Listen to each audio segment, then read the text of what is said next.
Oh, yes. Here we are. We're back. Finally. For so long you've been waiting for Friday Night Live, brought to you by Decibel Geek. Well, tonight, listen, everybody's screaming. They're so excited. I'm excited too. Friday Night Live returns, and we're back. We're going to talk about rock and roll tonight. We're going to talk about heavy metal tonight. We're going to have a lot of fun. It's Friday. You know how it works. Not only that, Chris Sinzak, my friend right here, has put together a bracket brawl for tonight, and I have put together a Beat the Geek. So we'll be doing that a little bit later on. So in order to have Beat the Geek, we got to have a competitor. I wanted to bring my friend that I've known for a long time now, since I've been living down in Nashville, Tennessee. My good friend. I know him as JT Quest, but nowadays the world knows him as Jason Tucker, the host of Metalheads Unite, joining us tonight. Jason, thanks for coming on with us, brother. How you doing? Thanks for having me, man. Great. So it's like I was telling you before we got on here. It's going to be interesting to talk about this era of music that we usually don't get to talk about too much on our show because we promote newer bands more than anything on our show, and that's kind of sitting around a fire on Friday nights for a long time, and you hear these bands come on and you're like, oh man, this is a badass band, and you look up and they got like 20 albums. You're like, where the fuck is my band? It's like, I'm sorry, can we say that on here? Say whatever the fuck you want. Yeah, okay. I'm just making sure because I know we can, but I don't want to step on nobody else's stuff. So, I've done that too. When we're doing one of our Fresh Blood episodes, I'll be like hearing something, thinking, "Oh, this is going to be perfect. This is a brand new band we can promote on the show." And then same thing, you look it up and they got 20 albums. And sometimes you go, "Well, shit, they're so good. I'm just going to have to say, well, it's new to me. It's probably new to you too." Yeah. So we definitely try to push a lot of the newer bands. We've had a lot of bands that aren't as well known on our show as guests a lot this year too. So actually we have the next 3 weeks we have guests on our show. So it's going to be kind of a different format for us for the next 3 weeks anyway. So we haven't never had that many in a row. We've gotten like one a month or two a month here and there, but. So it's pretty cool to get to that point to where you're actually getting people to come on like every week is kind of amazing. But and I don't know about you guys. I know it's our manager on our platform. He'll tell us like every once in a while how many listens we have through the week and stuff. And I'm like so amazed at like for how many it is, and then from where it's from. I don't want to like come on here and brag about my show that much, but I just like to me it's interesting to where they're from. It's like we're like big over in like Turkey and like Sweden and stuff. I'm like, what? Like really? Like So see that you're missing a golden opportunity on social media. You should do a graphic that says Metalheads Unite, big in Turkey. yeah. Especially this week, right? Coming up. What are you thankful for? Turkey. Yeah, thankful for Turkey. Yeah, they're giving us those digits. So that's very like cool. That movie Singles when the Matt Dillon is talking. I was like, we're very big, and he's like, we're very big in Belgium right now. Yeah. But no, that's pretty wild. That's the coolest thing because it's something you do as a hobby that you wind up. You never expect somebody from across the whole globe to be into what you're doing, and and I on the newest episode, the unveiling of GeekWire that came out this week, the switch from New Noise. We read a review from a guy in Australia that had all these kind things to say to us, and like. In 2011, when Aaron and I started doing this, we never would have expected to be hearing from people from Australia that enjoyed the show. It's just wild. Speaking of which, the band we have on this week is from Australia called Hidden Intent. We actually caught them at a show and was talking to them after the show. And they're like, yeah, man, let's give us time to get back and settle in and we'll come on. And so we got that all worked out for next Friday, actually, because they're 15 hours ahead. So we had to like push it, back to the night before so they could actually, work it out. Which we're cool with. We work it out for bands in other countries. We know it's a struggle sometimes with that time difference. So. Yeah. So are you up like interviewing them at 3 a.m.? Yeah. Well, it's going to be, so it'll be 10 or 11 p.m. their time, but it'll be Saturday already. So, so they're like I'll take that back. It'll be Saturday morning. So they're like a full 15 hours ahead. So we're doing 8 p.m. Friday night. So it'll be like like 11 a.m. their time on Saturday already. So. Nice. So we'll actually have 2 shows next week, which is, I guess, is good that we have the holiday to prep for 2 shows and get that extra day in there. So, Very cool. Heck Sounds like yeah. you got a little one in the background there, huh? Somewhere back there, I don't know. They're in another room, but she get loud. So, I guess she's going to be our rock star when she gets older, I guess. But she's got the lungs for it right now, for sure. So.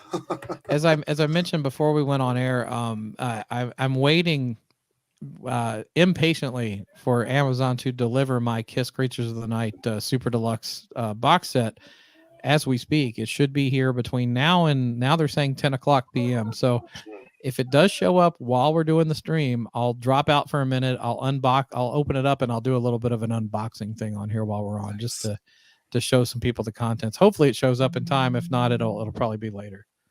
Yeah, hopefully Vinnie Vincent didn't hijack it and try to hold it back. No box set for you. That'll be $5,000 if you want your fucking box set. Yeah. That's like a Virgil autograph. Oh my God. And like Aaron knows, I haven't followed. I used to be big into wrestling years ago, but like I haven't followed it in forever. But the meme that goes around of sad Virgil at conventions. That poor guy, he'll show up to any convention there is, but it seems like no one wants to meet the poor guy. Yeah. Well, that's because they had all the rumors of where he charges so much for his autographs and stuff, which I don't know how true that is, but I know some people's gotten them for $15-20. So I'm not sure about how the crazy thing was, he charges like $50 to $100. I'm like, that ain't worth that. Yeah, you ain't that big no more, dude. That's probably one of them deals like down on Broadway where you got the performers and they'll be like, yeah, take a picture with you, and then you do it, and then they're like $10. Yeah, right. and then it's all, the deed's already done, so you kind of feel like you owe them something. When we went out to LA years ago, my wife and I sat around the corner and watched all the street dressed up people, and they do that. They picture with Darth Vader, sure. Little kid goes over to snap picture, and then Darth Vader goes, $20. And the tourists go, shit, here you go. Yeah. And they make their money. Yeah. That's meat sauce. It's like some kind of Jedi mind trick or something. Yeah.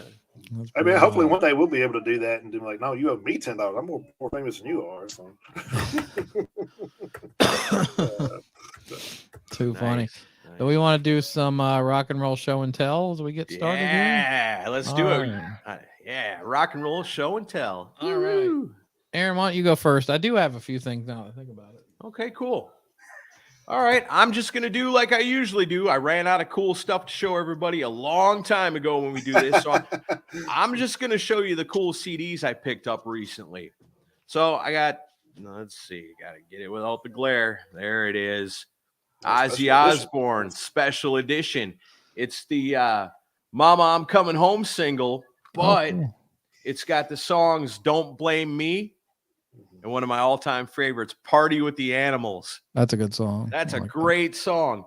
And so when I saw that, I was like, I got to get this. Found that at the Phonolux. Nice. Check this one out. I'm going to cover up the title a little bit. If you saw this, what band do you think that would be? Boston. Yeah, that's what I was going to say. Chuck Berry. Wow. It's a Chuck Berry album from the 90s. Oh, wow. It's crazy. I can't imagine what it sounds like. I can't wait to hear it.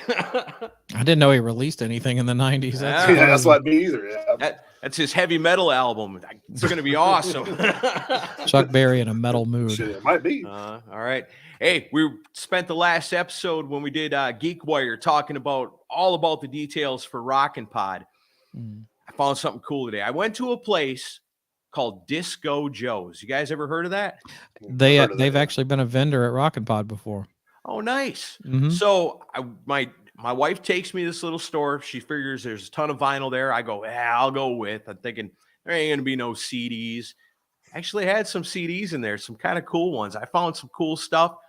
I found this. This ties into Rockin' Pod because there's two people on here. Cold Sweat. That'll be there. Cold Sweat. So in this band is Mark Ferrari, who's going to be there playing with Keel at Rockin' Pod. And also, the singer of this band is Roy Cathy from That's right. the Fifth. I had no idea. Yeah, he was called Rory Cathy back then. That's right. Yeah, that's right. That's what it says in here. So that's been on my list because, you know, when I'm out CD hunting, I got my list so I don't buy two of things that I forget that I already bought. And that's been on my list for a long time because somebody told me it was really good. And so I was like, cool. And I looked it up, like, oh, they got 2 albums. I'll put it on the list. All these years, never have seen one.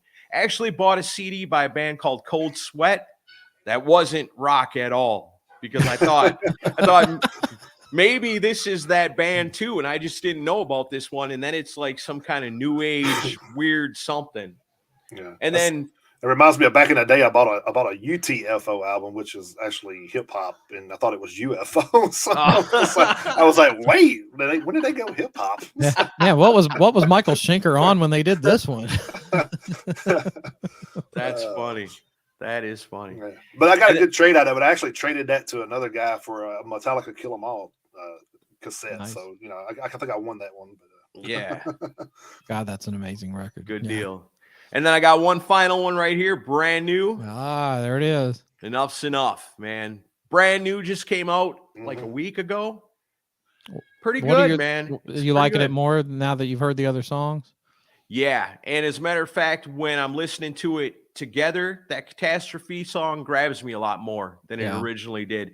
And what you might not know about this is that's not the only Donnie V diss track on the album. I'm not surprised. I figured there was more than one.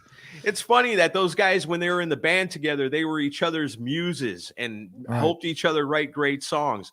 And now that they're apart, they're still each other's muses because they're writing songs about how shitty each other are. Yeah. I guess you get inspiration either way. Yeah. But the album's pretty good. I mean, I don't know. There's something missing about it. Like Hard Rock Night. Donnie. Well, besides Donnie V, you know, because I'm used to it now because Donnie's been gone out of this band for a long time. But I'm talking guitar-wise. There's something missing about this. Something that Hard Rock Night had.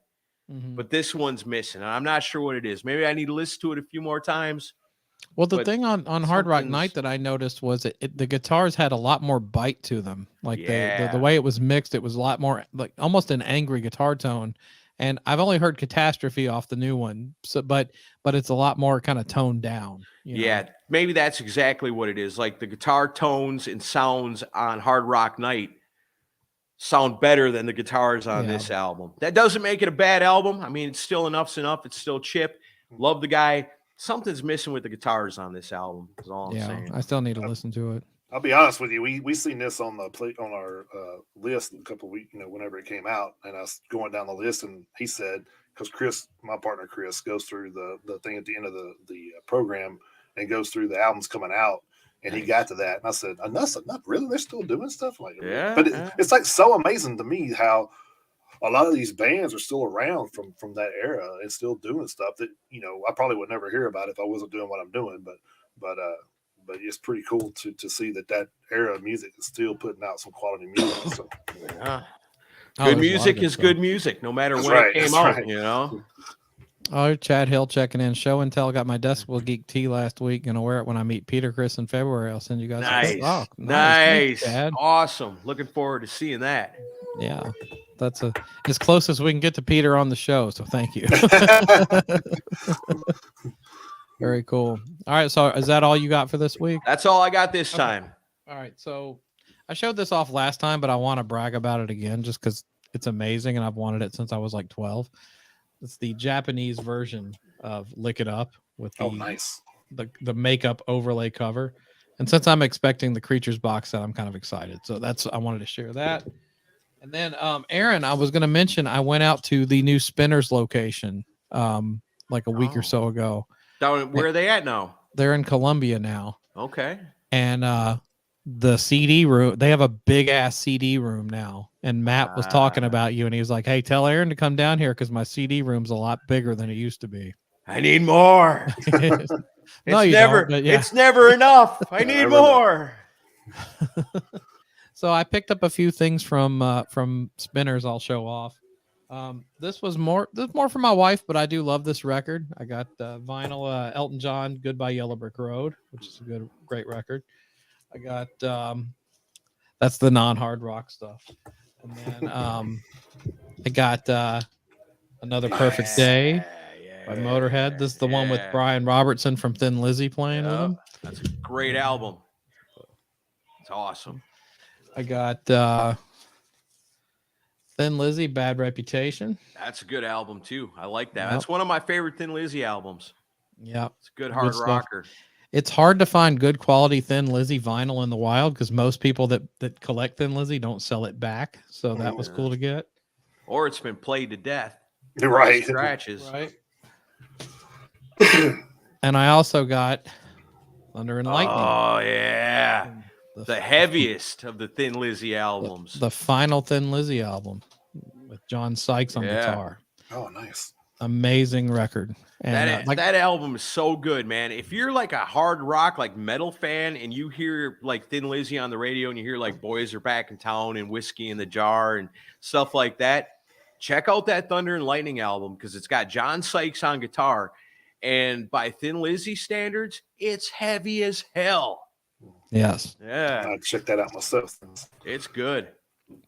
A little birdie just told me the last 5 Kiss shows will be in England, Europe, Japan, Melbourne, Australia, and New York. These final 5 shows will be with Peter and Ace. Time will tell. We'll see about that. I don't take anything seriously saying Peter and Ace are going to be involved. I just don't think it'll happen.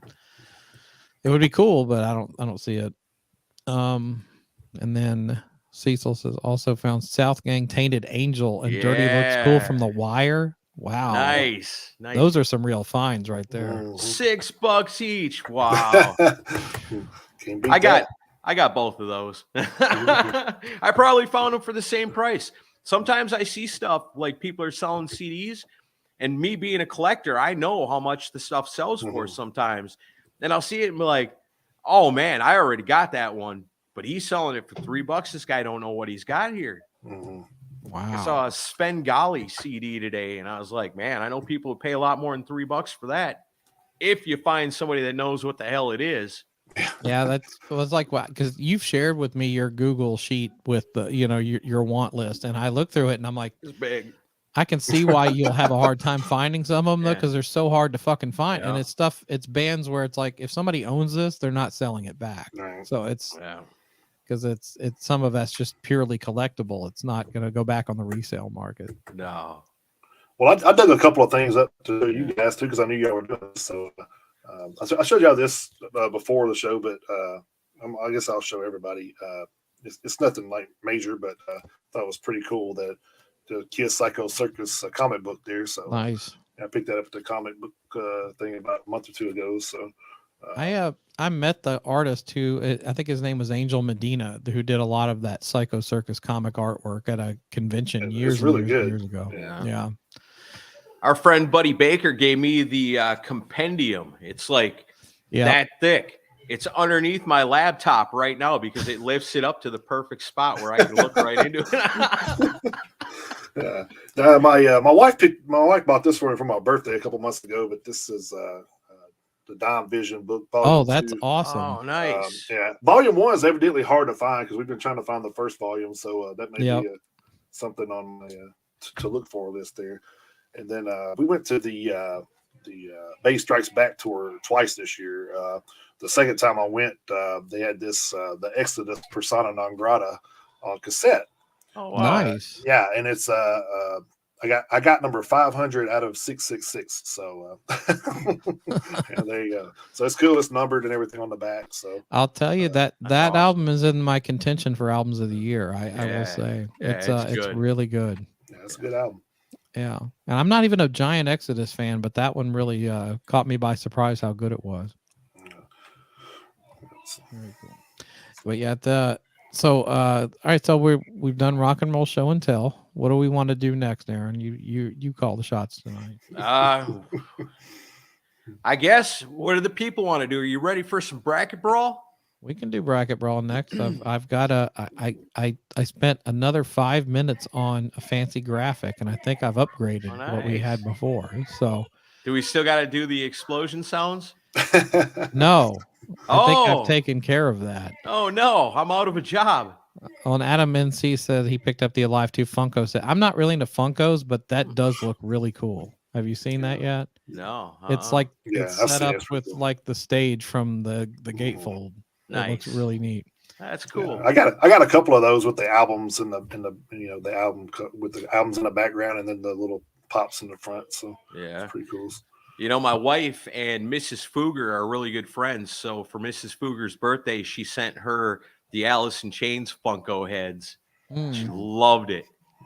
I saw they announced there's a Ronnie James Dio Yep. one coming out, and but I looked at the picture; it looks nothing like him. It doesn't really, it doesn't work. D. Snyder's also got one coming out. So D. Snyder is a Funko Pop. Yeah, right. I think they released D. Snyder, another Metallica one, Pantera. Yeah, they have. Which I pre-ordered the Pantera ones because I'm a big Pantera fan, of course. But yeah, the Metallica one is like the '86 Master of Puppets exactly version. Yeah, so that'd be pretty cool. That'd be pretty cool to have too, just because Cliff will be in there. But nice. All right, well, let's do the bracket brawl. Here's the fancy new intro.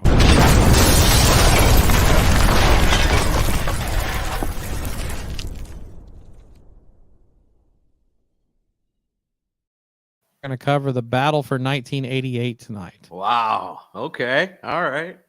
And this resulted in me just going through Wikipedia and finding 16 notable albums from 1988. There's probably stuff I missed that you people are going to yell at me about, but so be it. I did the best I could. yeah, I think we've actually did an episode where we did our top 10 albums from that year. So, oh, did you? Okay. Yeah, I believe it was 88. It could have been 86, but I think it was 88. So what we'll do, as we always do, it's basically NCAA tournament style, but like we'll each have a vote. So the three of us, obviously a majority can win with the three of us. Yeah. But we also want to hear from those of you watching because your input is also valuable as well.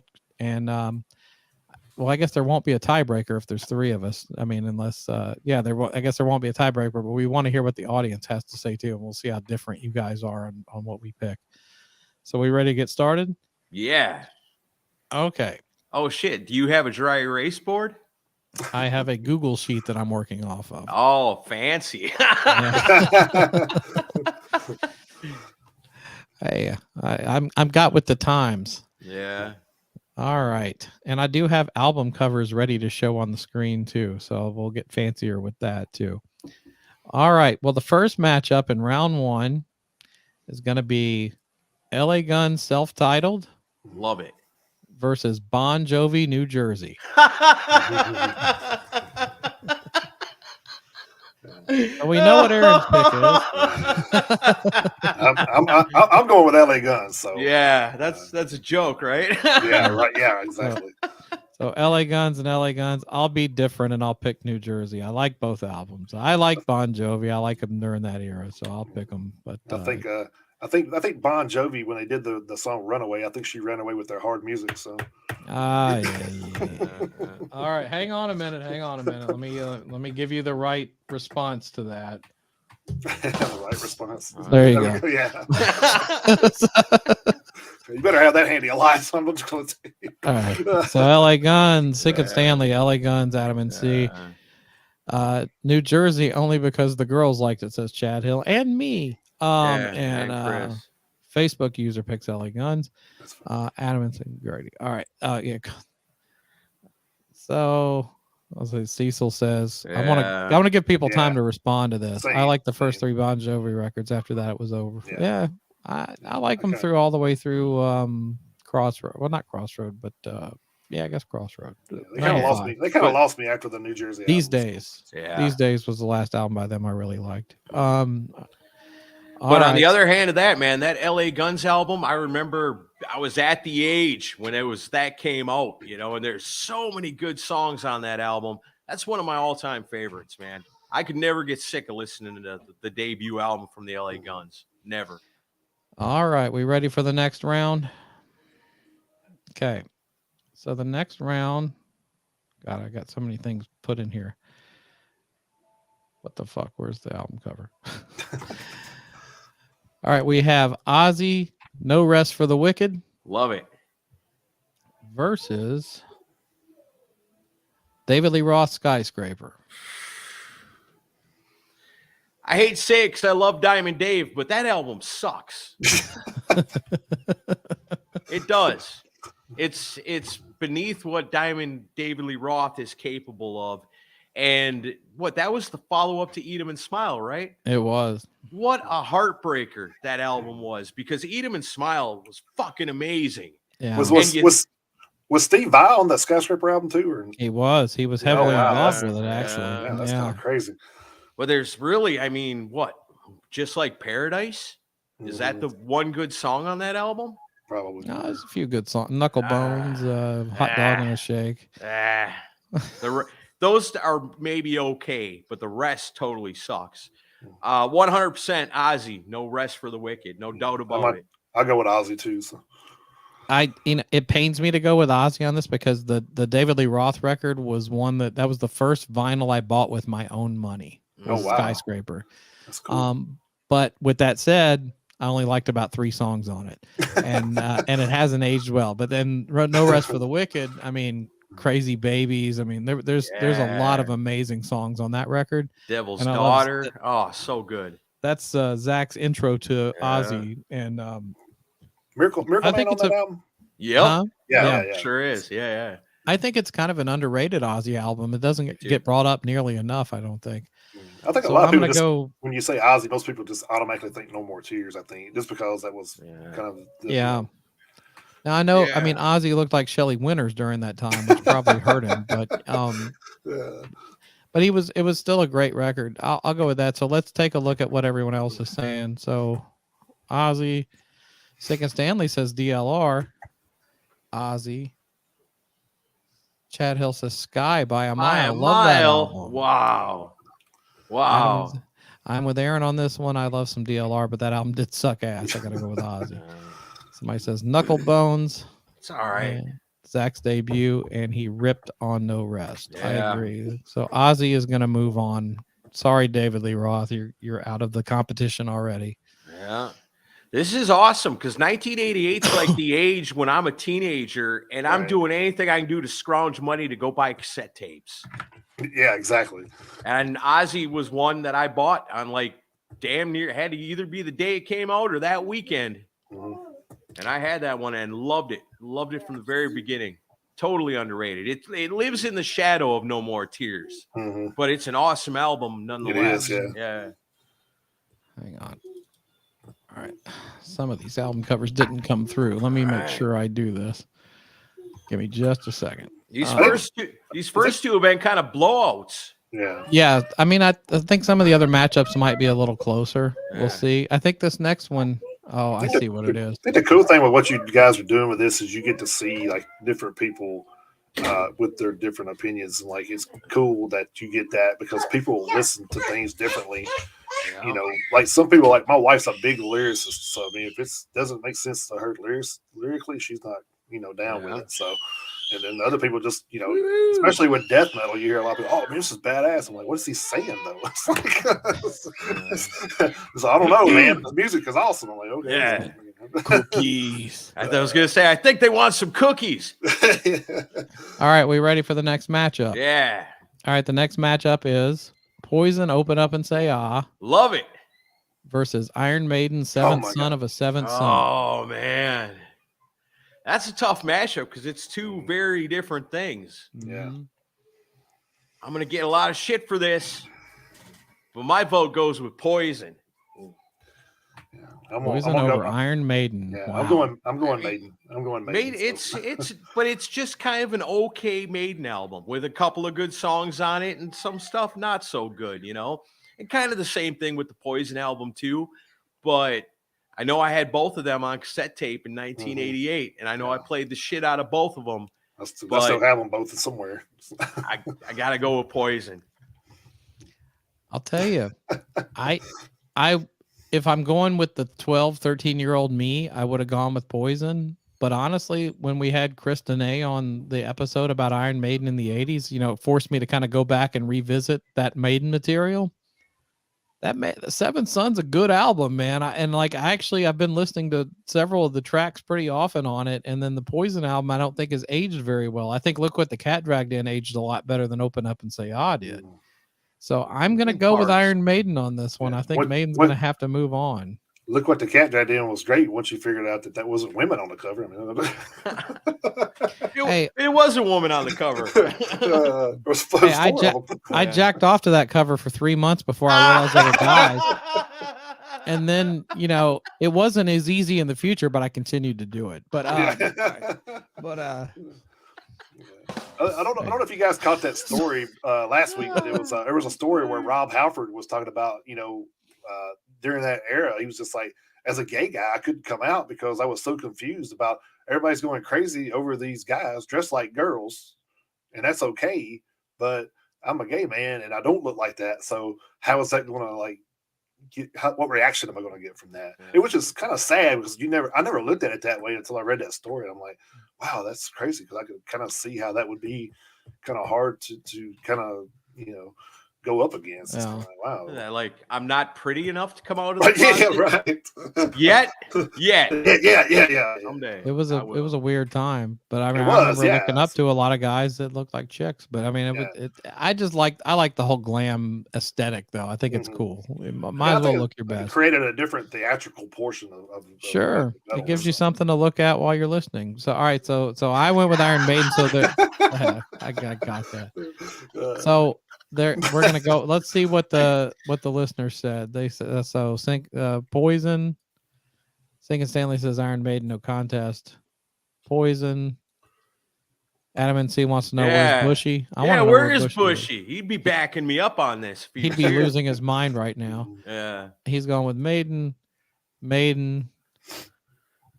Poison. I'm not familiar with. You're not familiar with Seventh Son? Wow, you should listen to it. I'm not even a big Maiden fan, and I like that album. When you call back that episode we did with Chris Dene, what I think about with Seventh Son is, out of all the albums we talked about on that show, Seventh Son was my least favorite. Really? Yeah. All the other Maiden albums were better. Peace of Mind was my least favorite, which I know people hate me for saying that. Cecil says, Halford looks a bit like The Hills Have Eyes. Scary looking dude, Michael Berry, man. He was he was also in Weird Science. I was watching that the other day. Oh, wow. Yeah. He was one of the Road Warrior bikers that invades the house at the end of the movie. He does a lot of conventions too. Maybe I should try to get him for Rockin' Pod. That dude's awesome. There you go. He's got a rock and roll tie into it. Yeah, for sure. Yeah. All right. So Iron Maiden. Book him and advertise it as Rob Halford. Oh, really? Yeah. That won't piss anybody off. Oh, no. All right, so let me make sure I got my album covers in order here. So Poison's out. Poison's out. In the first round. Oh. All right. That's what happens when you play with madness. So that's there you go. All right. So, keep it handy. I've got it ready. I've fired off anytime I need to now. All right. So next up, this is an interesting matchup. I want to see how definitely want to see how the viewers react to this one. So first up, we have, if I can find the fucking album cover, Operation Mindcrime from Queensryche, going up against Judas Priest, Ram It Down. Shit. Oh wow! What do we think on this? Not my favorite Priest album, but I still have never really given. I don't know. There's something about Queensryche that I never got into. It never grabbed me. I had friends that loved Queensryche, but just never got into it. Never liked it. I guess, like I said, it's not my favorite Priest album by a mile, but it's got some good tunes on it. I'm going to go with Priest. Over fucking Operation Mindcrime? You're damn right. Wow. Well, I'm sticking with Queensryche on that one, so. Wow. I guess I'm the oddball tonight. I gotta go because I ain't got none of my friends in the room tonight to back me up. Well, you got Mindcrime is an amazing record. Ram It Down is terrible. I like some of the ideas for songs, but most of it's a fucking drum machine through the whole Sure thing, which does. is annoying. Yeah, I guess. I got to go with Queensryche, so they're going to move on. Let's see what everybody else is saying. And here's somebody saying, and I don't even know what the fuck you're doing. Neither do we. Clearly. Cecil says Mind Crime. Here's somebody who just says pass. Wow. No one either. Too close to call, I guess. Adam and C agrees with Priest, Aaron. He yeah, picked Priest. Singing No Stanley, Queensryche. Let's see. Chad Hill says Mind Crime. Greatest concept of all time. Mind Crime. Aaron talked me into it. Priest. I don't know who that is. I talked you into a losing battle. Singing Stanley says you're nuts. John Verna says, what about recently Blackie Lawless people compare Mind Crime to Crimson Idol?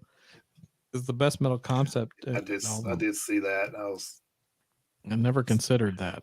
Yeah. I seen him say that. And I said, dude, you're out of your damn mind. No. I do like Crimson Idol. I don't think I do it's too, bad. but it's not compared But to it's no Mind Crime. But yeah. I thought Music from the Elder was the greatest concept album of all time. All right. Thanks for joining us, Aaron. It's nice to have you on the show. Damn. I was just trying to get in on some of that boom action. Come on. All right. Thank you. Oh, man. So playing mostly Aaron, Mind Crime. playing Aaron Camaro the rest of the night would be Jason Tucker. Here's a bandana. Here's the glasses. And Cecil, I agree with you. I do like the Warning and Rage for Order better because they're a little bit more straight up rock. But I do like Mind Crime a lot. Okay. Yeah, pick those up and give them a try. Oh, you'd like those records, I'm sure. All right. So Queensryche goes into the next round. Okay. So the next one. I'm knocked out 2 in a row. People are not agreeing with you so far. But you know what? That's okay because I'm not afraid of werewolves. You know why? Why? Because I'm always armed with the silver bullets. All right, next matchup. You ready? Yeah. There you go. Thank you. Thank you. Jeez. Little delayed response. I'm trying to juggle too many things at once here. Give me a break. All right, next matchup. Cinderella, Long Cold Winter. Love it. Going up against Rats, Reach for the Sky. Can we stop for a second and appreciate or depreciate how god awful this album cover is? Yeah, it was pretty bad. What the fuck were they thinking with this one? And the award for Best Rock Album featuring a wicker chair on the cover. A wicker chair. It's Rat. I was just going to say, it's like, you know what this album needs? It needs a wicker chair. Wicker chair. Yeah, that's what's like originally it was just the ocean and somebody said, something's missing. What do you want to put there? A wicker chair. Yeah, you see wicker chairs in the ocean. Don't you see wicker chairs in the ocean all the time, man? It's like somebody's mother-in-law designed it. What the fuck? All right. Maybe that's why they're not together anymore. I'll go first this time. I think the Cinderella album buries it. Oh man, by a million years. Yeah, I mean, I love Rat, but that album, it's got some good songs on it, but far from the best Rat album. No. You're looking at Cinderella, Long Cold Winter. That's them in their prime. Damn near a perfect album. Like there's not too much on there I think you want to skip when you're listening to it. Or if you're putting that on the iPod, you don't want to eliminate nothing off that album. I think Cinderella all day, all the way. Yeah, same. I'll take Cinderella. All right, let's see what everybody else is saying. 3 for 3 with us. Cinderella. Rat. Brad Schick picked Rat. Okay. I do like the record. I just it's all right. Long Cold Winter is a much better record to me. Cinderella. Yeah, Reach for the Rat. I think front to back. It's the way I look at it. So. Yeah. Long Cold Winter. Chad Hill liked our wicker chair comment. Wicker chair. Cinderella. Long Cold Winter. If we were getting hit with wicker chairs in wrestling for 18 years, I probably could still do it. Thinking Stanley saw the Long Cold Winter tour. I'm jealous. Nice. What's more metal than metal? Wicker. It's so metal, it's wicker. All right. You're right on time with your own jokes with that shit. You noticed, eh? Right. A long coat wicker.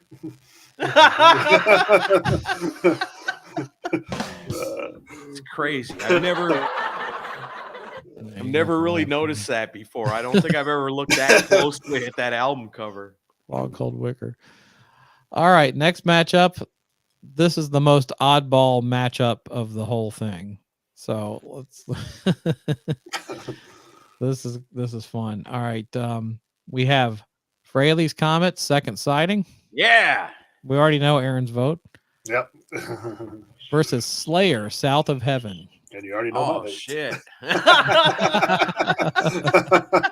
Oh, so I get to be the tiebreaker on this one. Huh? Yeah. I mean, I love Slayer.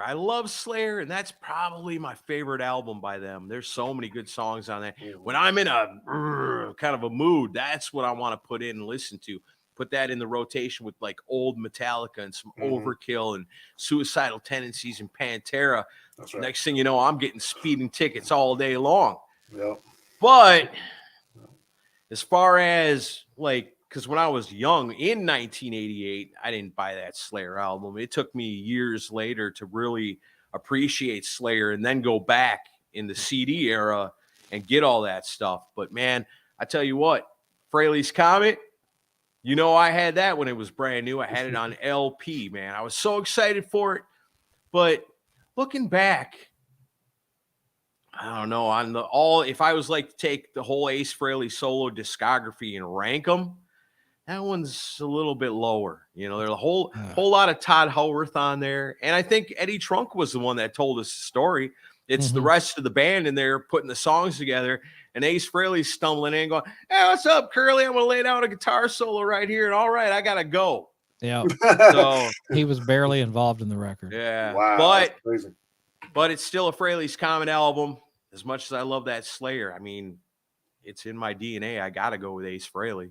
All right, Jason, I guess you're going with Slayer, right? Oh, yeah, definitely.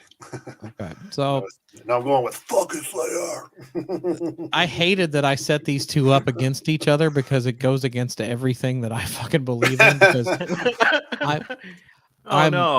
I'm a big Ace Frehley mark, as Aaron knows. I love Ace Frehley. I even love Todd Howarth and his material. Yeah. And I'm not a Slayer fan in the least. I like a couple of songs. But at the same time, if I have to go pound for pound, which album is a better quality album here? I got to go with Slayer on this one, man. I can't go with Ace Frehley. That album, the Second Sighting album, is just terrible. I mean, it's got some good songs on it. It's got Juvenile Delinquent is a great song. It's got The Acorn is Spinning is a great song. It's got Insane is a great song. Hey, no, those are missed times. He's gonna get zapped off the show again. Man, I really don't know which way to go on this one because it's and the comments are what you would expect them to be. To me though, out of the big four, no. To me, out of the big four, Slayer was one of the bands that I kind of liked more as they went along up until the time they retired. I think you could say, well, Metallica slipped off here, or Megadeth slipped off. I don't think Slayer ever slipped off. I mean, I think they were pretty solid. Yeah. All right. It's like unanimous. I saw a couple of Ace Frehleys in there. There you go. Heck Just for dolls. Oh, that's on the first Fraley's Comet album. Yeah, it is. Mm-hmm. And I used to hate that song, but nowadays I kind of appreciate it because it's got like a kind of a weird Alice Cooper kind of vibe to it. He hates dolls. Love dolls. Acorn is Spinning. That's what I'm talking about. Todd was great. Todd was great on the record. It's just not an Ace Frehley record. And John Regan too, and Jamie Oldiker. Oh, say Bushy already changed his vote to Slayer. Oh, God, Bushy. It's about time you showed up, Bushy, but you're too late to help me save Poison. They're already out. All right. Damn it. Where's Kristen? I'm gonna avoid a revolt here from the audience, so I'm gonna pick Slayer and let them move on. Man. All right, I understand. I I keep understand. going to diss rate, and Aaron's never going to want me back. Well, honestly, I'd rather have a kick in the balls than listen to either of these records. So to be honest with you, so Oh man, I like them both. I will say, Cecil, Yeah. yes, John Regan is one of the nicest guys ever. He's a super 100%. Totally. Totally. Oh, and let me answer this because this just shows how shitty the Facebook algorithm is on how much I promote. Is Rockin' Pod happening next summer? Rockin' Pod is happening March 17th through 19th in Nashville. Go to rockinpod.com, get your tickets, your VIP, all that good stuff. We sold out of the top level VIP today. Oh, nice. Right on. So, that's come my meet Stevie Rochelle. That's right. That's my shilling for today. All right. So, Slayer will move on. That's going to make an interesting second round matchup. All right. So, all right. So, here we go. The next matchup is, let me make sure I have both album covers loaded because, okay, I do. The next matchup is Europe Out of This World. Nope. Different album. Oh, different album. This one had Superstitious. Yeah. Well, okay. Against Winger's self-titled debut. Man. Europe versus Winger. What you got? That's no contest for me, but really, I'll take Winger over the Europe. But just I didn't really care much for that Europe album. I never really got into either one of these bands when I was younger. That's another one we need to do the best and worst of on either one of them, because I'd love to do a Winger one for sure. It would force me to deep dive into that stuff that I never gave a chance, because like Bon Jovi, it's like, oh, that shit's for the girls, you know. I'm gonna listen to Motley Crue and Kiss and stuff. I'm gonna hang back for a minute and I'm gonna let the people maybe influence me on this one, because I don't really know what to pick. All right, Jason, what do you got? Yeah, I'm taking Winger. I'm gonna have to pick Winger. The thing is, though, I bought the Europe album on release day. That's how much I was into that band at the time. I still got the Sound Shop sticker on mine. And I saw the video for Superstitious on MTV before the album came out, and I was excited because I loved the Final Countdown album, and the video for Superstitious was great. So I was like really stoked for it. But we found out quickly that there wasn't that many great songs on Out of This World when it came out. I will say the solo for Superstitious is one of my all-time favorite guitar solos. It's incredible. But the Winger album is quality top to bottom, no matter what you think of the band. It's amazing playing, great writing. So I got to go with Winger. So we're both going with Winger. So Aaron, you want to see what the people are saying? Yeah, I'm going to go with JJ McElhenney. Just got on here. Don't know what you're talking about, but Sabbath rules. You can't. That doesn't work. We got Winger. I guess if I had to pick, and I'm not really that familiar with that Europe album, and I know the first Winger album, it's got some songs on there I dig. Key Marcello. I guess I would go with Winger too. Okay. Not real excited about the matchup either way, but yeah, I'll go with Winger. All right, so I think so Winger's going to move on. Okay. So let me update that. It's not as fun as a dry erase board, but it works. All right. I like the pictures with the albums on the cover. Okay, so we have one final matchup for this round, and this is a loopy fucking matchup too. Which I think this is going to be an absolute slaughter. Let me make sure I get my album cover. All right. So first up, it seems like that may be a play on words here. No. First up, we have the Bullet Boys self-titled debut album. I dig it. Going up against Metallica's Oh, come on. Oh, yeah, but James Hetfield used to hang out at the Bullet Boys shows and tell them that they were going to be huge. That's why I matched them up that way. Yeah, that's what Mark Torrance said, though, right? Yeah. And they're Bullet Boys are going to be opening up for Foo Fighters any day now on their I mean, I do love that Bullet Boys record, but I do too. I think you have to go with Metallica on this. Yeah, most definitely. Yeah. All right. Aaron, you're Metallica. I'm the same way. I love the Bullet Boys album. There's a lot of songs on there that really cook, and I like a lot. But I mean, come on. So we're talking about Metallica. You can't touch Metallica. The only complaint is the same complaint that everybody has about this album. Where's the bass? You know? But other than that, song for song, no contest. And just for all day long. We did a what if segment one time about that, and he was talking about Cliff Burton. If he was still alive, how would that whole and Justice for All would have went? I was like, yeah, it would have been based on that album. That was exactly what would have happened. You don't move a band from LA to San Francisco for one guy and say he don't have no say so in the band. So. Right. All right, let's see what the audience is saying. I mean, this is going to be a clean sweep. Yeah, I think so. I don't see anybody picking Bullet Boys. Cecil picked the Bullet Boys. Yeah, all right, good for you. Sick and Stanley picked Justice. I love his profile picture. Even I can't say Bullet Boys, and that's a great album of Metallica all day. Yeah. Justice. Never got into Metallica. Might sound crazy, but I'm going with Bullet Boys. All right. I mean, it's a strong album. It really is. Yeah. I'm just happy to see some people vote for Bullet Boys. After the Black Album, I'd take the Bullet Boy. Yeah, I would too. Justice Mind Crime Tour and date. That would be amazing. Winger drew the shortest straw. Wow. There you go. All right. Jet Hill vote. I almost put Living Color Vivid, but they're not on this list. I'm sorry. All right. So Metallica will move on. And that's going to make another wacky ass matchup. All right, we're ready for round 2. Round 2, bracket brawl. So we have, and I did just get the difficulty level increased. I did just get the notice that the Creatures box set is sitting on my porch. Nice. So we need to wrap this up. We'll finish bracket brawl first, and then I'll drop off, and then you guys can carry it for a little while. LA Guns.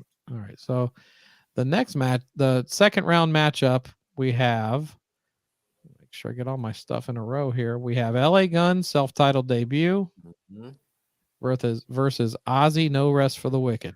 Oh shit, that's tough. That is a tough matchup. I love them both. Man, that LA Guns album is fucking awesome though. There's other Ozzy albums that I love more than that one. I love all the LA Guns albums. Man, this is a tough pick, but I'm going with LA Guns. All right. Yeah. LA Guns over Ozzy. All right, Jason, what do you got? I'm gonna stick with Ozzy on this one. So. Oh, so LA Guns and then Ozzy for you. Maybe you should look at what the people say before you vote. see if they can influence you in any way. You don't want them to. You don't want them to come. You don't want them to come stealing your packages off your. I don't cave to public pressure, sir. As I've proven this week. But anyway, Ozzy, yeah, Ozzy versus who? Oh wow, LA Guns. Tough, but LA Guns. It's pretty split. Yeah. Ozzy Osbourne, Zach is insane. I agree with you there. It's true. But so is Tracy Guns. Yeah. Ozzy. Oh, LA Guns. Ozzy, then No Rest was killer. Man. Ozzy. LA Guns. Want to see that Creatures? Well, then hurry up and pick one. Let's go. LA Guns edge it out. Saw the Bullet Boys. I'm going to go with Ozzy. I'll pick Ozzy. Yeah. Because I listen to that record more than I do the LA Guns record. Wow. So, all right. So Ozzy moves on. Here's another wacky ass matchup for the next round. All right. So we have Poison. Open up and say, ah. I thought Poison got eliminated. Oh, no, they did. I'm looking at the wrong thing. Bring them back. Hey, that's okay. Bring them back. They received a bye. No. So we have the album that defeated Poison. We have Iron Maiden, Seventh Son of Seventh Son. Iron Maiden got injured and can't go on in the tournament, so Poison has.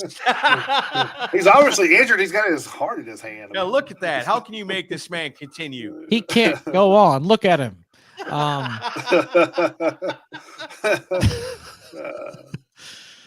right. So it's going to be Iron Maiden versus Queensryche, Operation Mindcrime. Maiden all day. Maiden over Operation Mindcrime. Yeah, for sure. Wow. And like I said, I'm not that. I don't know. I'm just going with Maiden. Okay. Jason? Man, this is a tough one. I think I'm going to stick with Queensryche on this one. So, All right, if tiebreaker to it you, would Sinzak. if it would have been somewhere in time, it'd probably been a lot easier to pick. But the Seventh Son album, you know, Let's look at to Mind the Crime. Front to look at back. the Like I said, front to back. It's got to be Mind Crime. So. viewers. We've got Queensryche, Maiden, Mind Crime all the way. Agree's thinking I'm gonna. Man, if I go pound for pound with both of these records, you got to go with Mind Crime. It's a fucking masterpiece. It's like it might be the best concept album ever made. I'm gonna go with that. I'm gonna go with Mind Crime. All right, let me update the list real quick here in the right spot so I don't put Poison back into the competition. All right, here's a wacky ass matchup for the next one. We have Cinderella Long Cold Winter versus Slayer South of Heaven. It's like the Dream Tour. Yeah, wow. Cinderella versus Slayer. Where else are you going to get this? I'm going Cinderella. All right. I'm about to get outvoted again, I'm sure. I don't know about that one. Yeah, what melts the snow in the winter? Well, it's South of Heaven. So, so you're going Slayer. I'm going. All right, let's take a look here. Slayer, Cinderella, easy. Slayer, Cinderella, Rella. Wow. Cinderella all day. Yeah. Cinderella for me. Listen to the people, Chris. Cinderella hands down. Cinderella. Do the right thing. Oh, I didn't even need to listen to the people. I'm picking Cinderella, please. All right. Yeah. No, I don't. It took second sighting for me to push Slayer through. I'm not a Slayer fan. Chris likes 2 Slayer songs, and they're both on that album. Pretty much. Oh wow. Yeah, it's like crazy because my wife was never into early Slayer. Like she likes the newer stuff better. But yeah, like 2010 on. But are we ready to see an absolute massacre here? This is sad. All right, and I feel bad for it because this band doesn't deserve it. But we have Winger, self-titled, going against Metallica and Justice for All. I think this is going to be probably the most lopsided voting. I would think so. I mean, then again, if you like the style of Winger more than you like the style of Metallica, then, I mean, it becomes a big preference in sound, Mm-hmm. Me, myself, album for album, if like somebody came to me with these 2 albums, said you can only have one of these to listen to ever again, and the other one you can never hear again, like, give me that Metallica album. I'll take on And Justice for All. Yeah. I say Winger loses by 17. All right. I say Winger's down by 17 in the first quarter. Yeah, this is like the Lions playing the Chiefs. All right. So I have to put a plug in for my Chiefs. All right. So we have Justice, Metallica again. Adam NC is going to be the nonconformist and pick Winger. Chad Hill says Lars. JJ says duh. Facebook user says, does it even need saying? Winger never been a Metallica guy. Okay, we got a couple people for Winger here. Justice for All except Kip Winger. Great. And Chad Hill says go Bills. All right. You got to go with Metallica. Come on. So we'll go. So Metallica is going to move on into the quarterfinal or a semifinal. That was not even close. All right. So now we're down to the last two matchups and then the final. So we've got. It's interesting now. So now we have. Find it. We've got Ozzy, No Rest for the Wicked versus Queensryche, Operation Mindcrime. Well, I've voted against Queensryche every round so far and have lost. Queensryche has carried on. You got to respect them for that. Again, You're still not going to vote for him, are you? I'm still not going to vote for him. In this one, I'm going with Ozzy. And like I said, I bought that cassette when it came out. Loved it then, love it now. And I've never really gotten into Queensryche, man. So to me, it's not even close. Ozzy all the way. All right, Jason. Man, that's like the toughest one you put up there so far, I think. But it gets tougher as it goes. Yeah. I'm gonna stick with Queensryche on this one. So. All right. Well, let me take a look at what people are saying, and then I'll decide. Mindcrime, Queensryche, Wow. Mindcrime. Wow. Adam says Ozzy. There's an Ozzy. Queensryche. Facebook user says Ozzy. Chad Hill says Jeff Tate. JJ says Ozzy. Bushy says Ozzy because of Zach's introduction and stellar guitar work. Yeah. Eric says Mindcrime should win the whole tournament. Wow. Facebook user says so. It's pretty split. Pretty even. I like that. Pretty even. So I got to decide here. It's up to you. I will say I listen to both records. I like both records quite a lot. But if I have to say, this is not Ozzy's best album, but I will say this might be Queensryche, one of Queensryche's top 3 albums. So if I'm going on that rubric, which is a big word like gymnasium, Aaron's already mad at me. But which one do I go back and listen to more? Because this is all personal choice. I'm going to go with Ozzy. Yeah. You're out of here, Queensryche. Well, don't take so much fucking joy in it. That's I was just scared. Is that right? I was scared when you said that. I was like, "Oh fuck, Queensryche can win this whole thing." I can't believe Queensryche, or I can't even believe Ozzy No Rest for the Wicked is now in the final. Yeah, it's a great album. Brad Schick's mad. It is, yeah. Chad Hill's not happy either. All right. Hate mail. Send your hate mail too. We hear about this. Trust me, Jason. That's why it's always better to have 2 extra guests on the show so that we let the people break the ties. We'll just say it's all Jason's fault. Yeah. All right. So the next, not that one wasn't. So the next semifinal round before we go to the finals, we have Cinderella Long Cold Winter versus Metallica and Justice for All. That's tough. You got kind of like the best of the best with hair metal and thrash metal here. At the peak in 1988. Singing Stanley says it's rigged. It's rigged. What do we look like? What do we look like? The state of Arizona to you? I'm not wearing a referee jersey. Fuck you. We got a Dominion voting system over there. Please don't go there. It's been a long week. Hey, my favorite saying all week has been 50 million people. They can count 50 million votes in a damn commercial break for American Idol, but we can't get the fucking shit right to vote a congressman person. Let's talk about it, please. As you can see, it's difficult enough for us to count the 10 people that are interacting with us right now. Yeah. Hey, there's 23. Be cool. Oh, okay. All right. Yeah. All right. So so we're gonna go with Metallica versus Cinderella. What are we picking? Oh shit, man, that's a tough one. It is a tough one. Man, I had both those on cassette tape, played them to death, and then brought them back to life with pencils. I don't know. I'm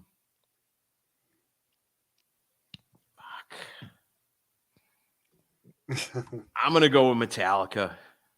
I mean, shit. It's Metallica in '88. This Cinderella is so good too. Okay. Yeah, I'm gonna go Metallica. I'm gonna stand by it. Same. I'm stick with Metallica. I'm gonna go with Cinderella. not that it matters now, but I listen to Long Cold Winter a hell of a lot more than I listen to Justice. Oh. I like both albums a lot, but I think it's one of Cinderella's best records. It might be their best record, so I'm gonna go with them. But let's thrash is my go-to genre. So I mean, sure. So we'll see what people are saying. Cinderella, Justice, Boo. I love Ozzy and Zach, but come on, Cinderella. Shit, that sucks. I can't make a choice on that. Cinderella. Look at everybody picking Cinderella. This is tough. Cinderella because there's bass, and I still listen to that album. That's kind of my justification. This might make me change my vote. I might change my mind because I was right on the line with it. Yes, Facebook user, you do show up as Facebook user. Sure do. Your votes on that last round have some hanging chads. Nice. There's a vote for Justice. Justice. I don't know. The more I think about it. Yes, I'm hanging. No.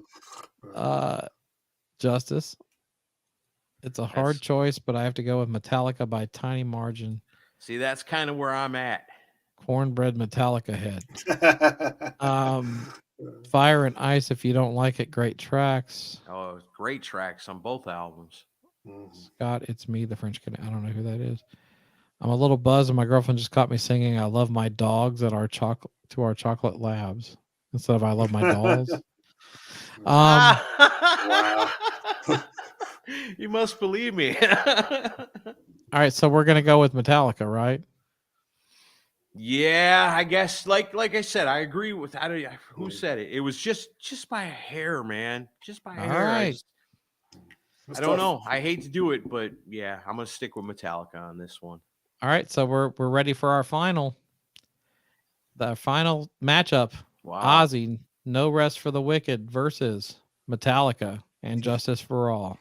Wow. I can't believe No Rest for the Wicked went this far. You know what? I'm gonna take it one step further. No. If it came down to somebody with these two albums that said one or the other, never again, I'm gonna take Ozzy. Really? Yeah, I think I'm gonna go with Ozzy on this one. Wow. This is really hard for me. No Rest for the Wicked, all the way, 1988. Wow. It was probably my favorite album in 1988.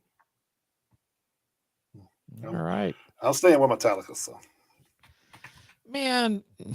Yeah, down to you, Sinzak. You created this mess. Now you deal with it. No, why did I pick this? Chris said, "Yeah, but you invited me on the show, Aaron." So that's true. It's Aaron's fault in the long run. You made the bracket. I'd have been happy if Fraley's Comet won this whole thing, but of course you would have. You guys, no one would listen to us anymore if Fraley's Comet won this fucking thing. I think then people would say this shit's rigged. What are the people saying? It's pretty split. Well, mostly Metallica. A lot of Metallica, I think. Would have picked Mind Crime over Metallica. I kind of wish it had come down to Mind Crime, but I guess that's my fault. Yeah. Ozzy bass and incredible catchy tunes. Man. Yeah, Bushy. Yeah. You're really swaying me. Ozzy, Zach's the best metal with tone with Ozzy. I think so. Hard to choose between the two. And Eric L says Ozzy because he's my all-time idol. Ozzy rules. Cornbread Metallica head. Man, how do I decide here? I hate that I'm the tiebreaker. I just have to base it off what we always do. Is like if I had the choice of picking one or the other of these albums to listen to, which one would I grab right now? I'd pick Ozzy. Wow. So Ozzy Osbourne is the winner of the battle for 1988. Now, when you put this bracket brawl together and you looked at all this, did you think for a second Ozzy was going to win it? Fuck no. That's pretty cool. No. And I just randomly put the matchups together, really. The only one I put together intentionally was the Bullet Boys one with Metallica. Yeah. Just because of the whole story with Tori and talking about James being a fan. But other than that, I just did it kind of willy-nilly just to see how it would shake out. It's fun putting it together, though. I see why you Yeah. like doing it. Yeah. I mean, you think about it, if the Bullet Boys was that great and Metallica loved them so much, wouldn't they have been on a Monsters of Rock instead of Kingdom Come? I mean, I'd have rather seen Bullet Boys than Kingdom Come. Yeah. on that is Monsters of true. Rock. That is true. I will give you that. But, So like some people are happy about oh, now Chad Hill, fuck you, man. I'm wearing a 3-side shirt when I meet Peter. Oh, man. That's the worst, man. You make us cry. That's like the worst feedback you could have sent us, man. Jeez. Hey, we did a White Lion episode for you, man. Come on, give us a break. better yet, you should wear a Vinnie Vincent T-shirt when you meet Peter. Who? Oh man, yeah. A Vinnie never heard Vincent of him. T-shirt. Okay. All right. Sink and Stanley All says, right. where's that creature? All right. So I'm going to Yeah. drop Yeah. out for a minute, unpack this thing, and then I'll be back in a few minutes. Nice. All right, Aaron, take over. Okay. Live All right. packaging. That's cool, man. I'm glad that timed out to where he's getting that. Yeah. tonight. I'd like to Yeah. see what's I figured it. I figured it probably would. So. Yeah, nice. Hey, so you and I go back a long ways now. You know, I met you when I moved down to Nashville. And when I moved to Nashville, I looked around and said, wow, there's professional wrestling down here, like all over the place. Yep. And I was like, I got to get my foot in the door down here somehow. And I worked my way in and was doing a lot of ring announcing back in the day. And was it, I don't know was it Laverne, Tennessee, you and I first met out there at the HWA, or was it somewhere else? No, I think we met NWA first, didn't we? That's right. That's right. Because Yeah. we were at, yeah, that's right. Yeah, later on for Laverne. Yeah, Laverne was after that. Yeah. So. Yeah. And I think at the time that I met you, I'm sure I was probably just ring announcing. Yeah. I think you were just ring announcing. Yeah. So. But later on, I ended up getting to write the shows for NWA Main Event. And at that time, you weren't there. And you were one of the guys I went to the boss to and really pitched for, because I wanted to bring back former NWA Mid-America Heavyweight Champions. Yeah. And you were a former NWA Mid-America Heavyweight Champion. And three times. Nice. And so what people don't realize is that's really a historic title. It is. Where guys like Randy Savage have held that belt and Dutch Mantell have held that belt. Yeah, it went back. It was originally the CWA heavyweight title, I believe. Yeah. And then when USWA took over, CWA it became the USWA heavyweight title. And then I think it kind of disappeared for a few years there, and then the NWA wound up buying the title and turned it into the Mid America title. So yeah, that's a lot of history with that belt. Yeah. So it's pretty cool to be in that long line of people, man. It's very big honor for me, to be in those conversations. It's kind of crazy, but no, it's cool, man. When I was doing that writing for that show, I dug into the history of that because I found it was important to present that to the fans, and that just enforced how important the title was, and so if somebody's holding that title and other historic legendary people have also held that title, that only elevated the belt, and then whoever was holding it or whoever was competing for it would all be lifted because of that legacy that went with it. I always thought that was so cool. And what's so funny is I wished I knew this was going to come up, because then I could bring another piece out to show and tell, because I actually have that belt. Do you really? Yeah, wow. Nice. I actually bought that belt from the last promoter that had it. So that's awesome, man. I always wondered what happened to that. Yeah, he actually he had a higher bid for it, but he knew the history that I had with it, and he just sold it to me anyway. He said, "Dude, I had a higher bid for it, but I knew that it meant something to you," and I appreciated that. That he gave it to someone that would really had some history with it and appreciated it, and not just give it to the higher bidder, which is kind of cool. But no, that's super cool. Yeah, it wasn't really about the money to him. It was more of he had a lot of clutter, and he was just trying to get rid of some stuff. Yeah. And that just happened to be one of the belts. I think, man, that's pretty cool. Like, you got to let me have that. So like, right. But yeah, it's got some. I want to I got a picture of me, because my wife managed me at the time we were doing that gimmick and stuff, and so I got an 8x10 picture of us holding that belt that we took when I first won it, and I wanted to take that and then the belt and then stick it into like a like a jersey frame or something. Right, like that. man, that would be cool as hell. Yeah, I gotta clean it back up and paint it and stuff. But yeah, I'd love to get it looking as close to original as possible. So. That's nice. I remember when Mike Porter, because he was the promoter, it was called NWA Main Event. It was here in Nashville. And I mean, it had been around for a long time before I ever became a part of it. And I got the opportunity, like I said, to write those shows. And I remember one time, like, Porter brought out that belt and was like, we're going to put this on whoever it was at the time, and this is going to be the prize. And I said, that's really cool. What other belts have you got? And he's like, well, go look in that closet over there. And I pull out these bags, and like, there's the NWA Mid-America X Division Championship, and there was tag team titles in there. And I was like, oh, you gotta let me use these. Why are they just sitting in the closet? Oh, there's Chris. We've been just talking about professional wrestling the whole time you've been gone. Yeah, on a rock show. Utterly shocked. Yeah, I can't help myself. Everybody that listens to this show knows that. Oh yeah. Well, I mean, it's part of who you are. So I mean, it's kind of like it's going to come out at some point. So yeah, I love it. This is the coolest cake box I've ever seen. I love that glow in the dark eyes and stuff on it. That's pretty cool. Yeah. So all right, so let me open up some of this and I'll show it off to people because this is my first time seeing it too. So yeah, that's always the best, isn't it? When it's first time. That's the box.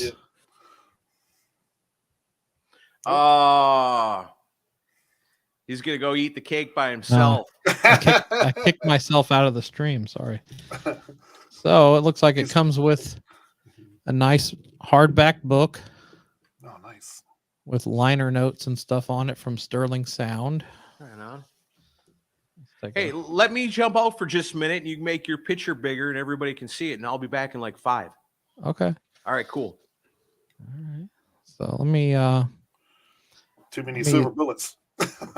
Let me do solo layout for a second, Jason. I'll share. Yeah, you're fine. Yeah, go ahead. Hang on. All right. So there's some of the pictures. There's you know who. And let's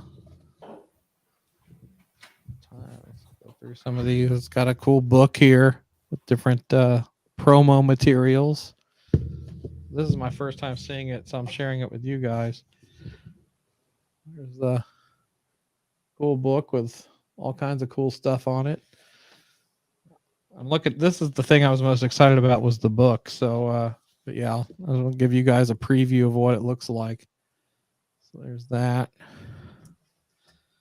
And then Facebook user, you asked what time did my album arrive? It just arrived like 20 minutes ago. So, all right. So let's get into here. What is this?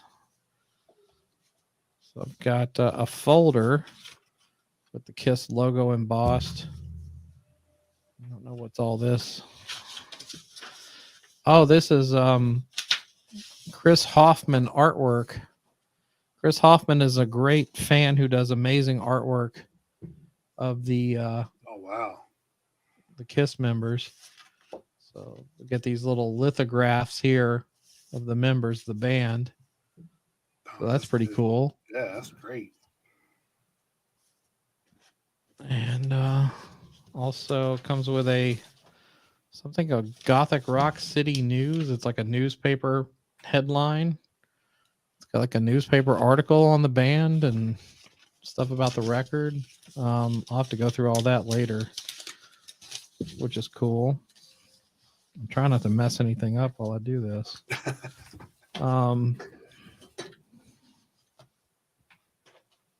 Trying to do this kind of rapid fire. What is that?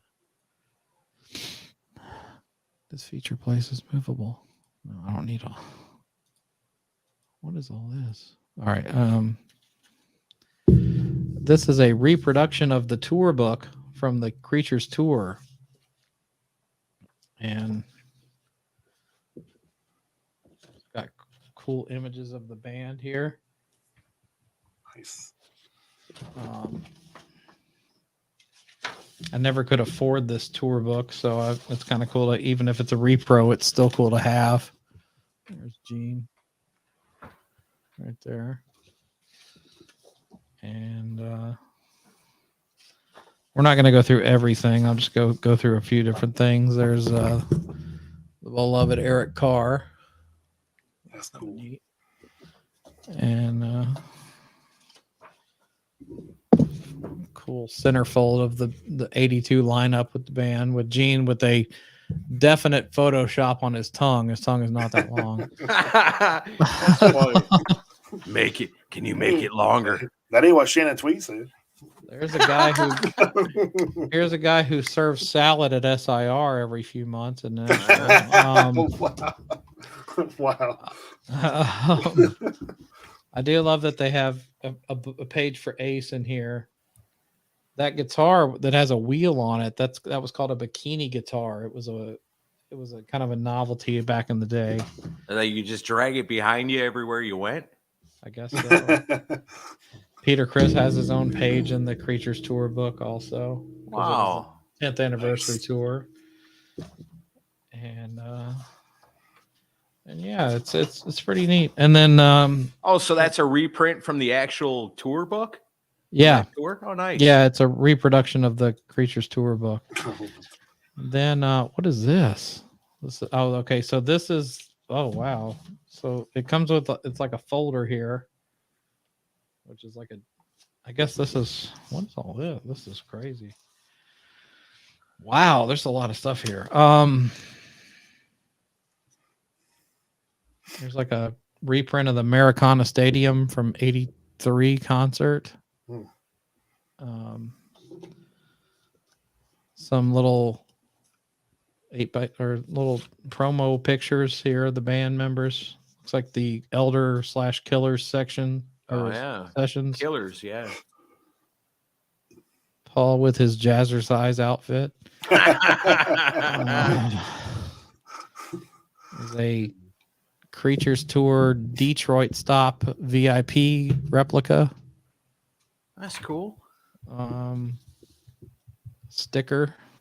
Creatures of the Night. You gonna put that on your car? Maybe. Because I want to attract all the ladies. Oh, I loved Kiss in 1982. Right. and now you're eligible for Social Security. My kind of lady. I Love It Loud bumper sticker. That's awesome. That's kind of cool. This was a Japanese promo poster. They did a reproduction of. It's a kind of a weird photo shoot thing, but it's like the Elder era photo, but it says Creatures of the Night. I suppose that's back when they were trying to fool everybody, and Ace is still in the band, no problem. Yeah, that's kind of wild. That's pretty cool though, man. I like that. There's a lot of paper goods. I mean, okay. So I guess you get a reproduction of the loudest band in the world poster. That's cool. I always love that. Yeah, I've always wanted that. I still want an original, but I'll probably end up framing this and hanging it as I bang my mic everywhere. But there's that. Loudest band in the world. That is one cool picture of Kiss. Yep. And then also comes with looks like a paper for stage designs for the tour. Right on. With notes. That's Gene's handwriting for sure. Wow, this is amazing. Also, here's another like got a lot of stuff in there, man. That's cool. Prototype stage. Wow. For when they were gonna. Maybe that was the original idea for the stage. That would have been badass. Hell yeah. And then what is this? This is God. This is. And then somebody said, "This looks great, but you can't afford it." This is this is like the thing they would send out to press. It's like the whole summation of the album and everything. Nothing special to look at, but we promise Ace Frehley plays on it. Yeah, a cool poster with the band.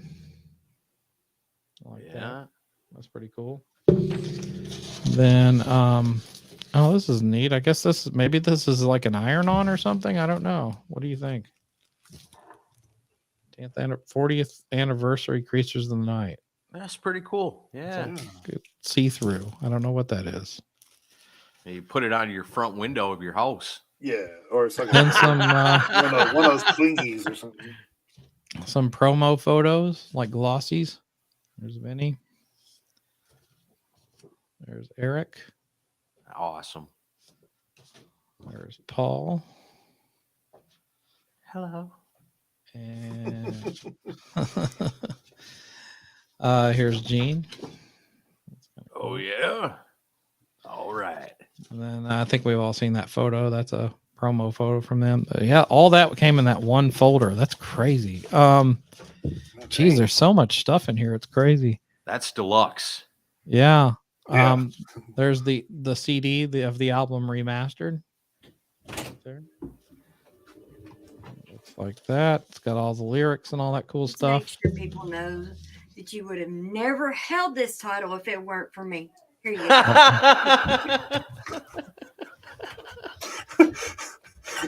Everybody already knows that. Yeah. Well, if they don't, they do now, right? This is now we're getting into the discs. So this is like the disc with Nowhere to Run, Feel Like Heaven, Deadly Weapons. Oh, And it's got the unreleased Betrayed. tracks. Yeah, it's like bonus tracks. Nice. That's what I want. That's what I'm interested in. You've got some cool like little buttons for like your battle jacket if you do that thing. Oh, yeah. Guitar picks of all the members, which is kind of cool. That's cool. And then this is a patch of Creatures of the Night. Heck yeah.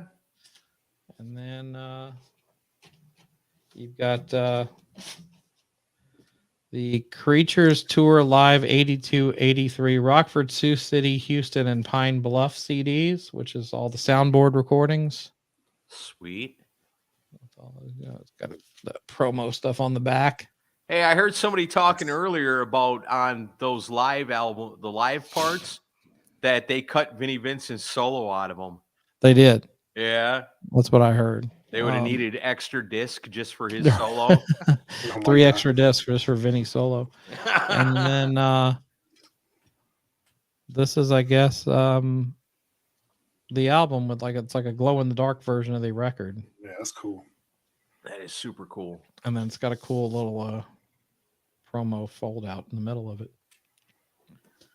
Right on, man. That's pretty cool. neat. That is the Creature Super Deluxe box set. Yeah. So I had a lot of stuff, dude. That's crazy. A lot of stuff. I will say I think I got my money's worth here. Yeah. Ain't nothing like spending $100 on something and you get like a CD and a vinyl. I spent more than $100, my friend. No. I'm just saying. Oh. I'm just saying. It's not like you spend $100 on something and you get like a vinyl and a CD and a poster and you're like, what the hell? What's the rest of it?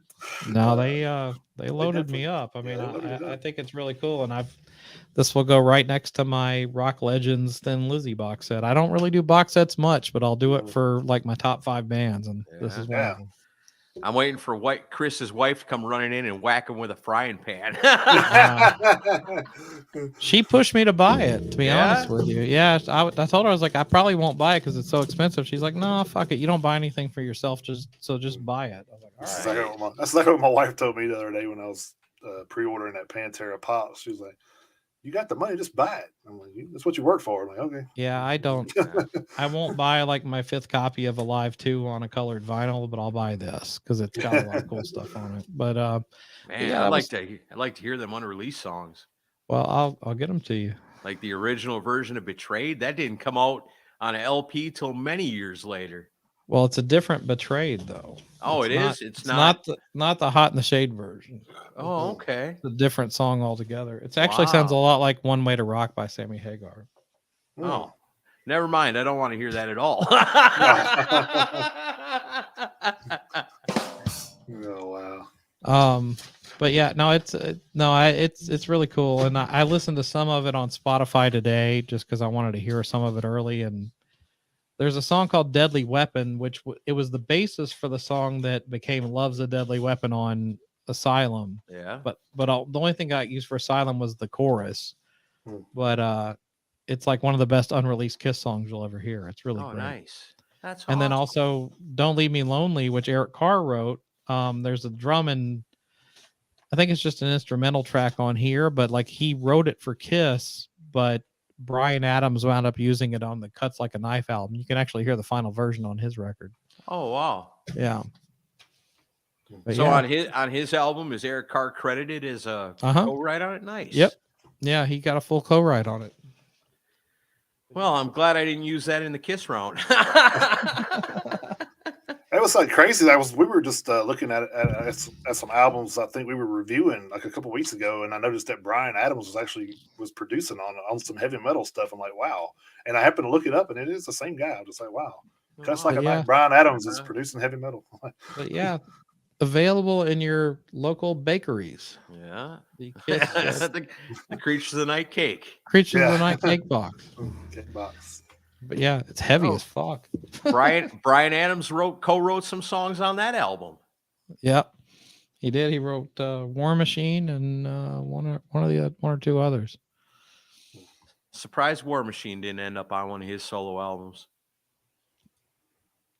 Thank you, Facebook user.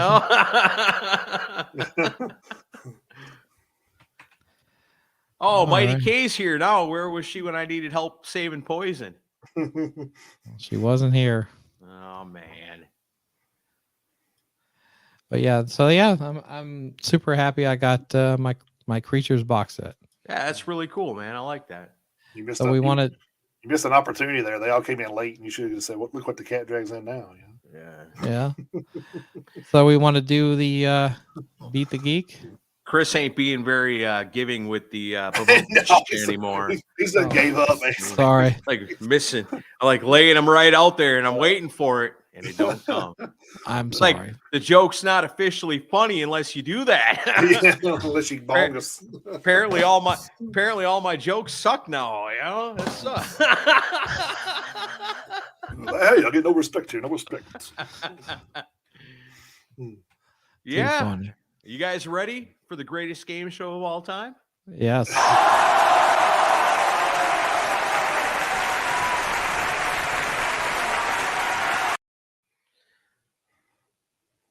You gonna bring the rest of us back onto the show? Oh, I guess that would help, wouldn't it?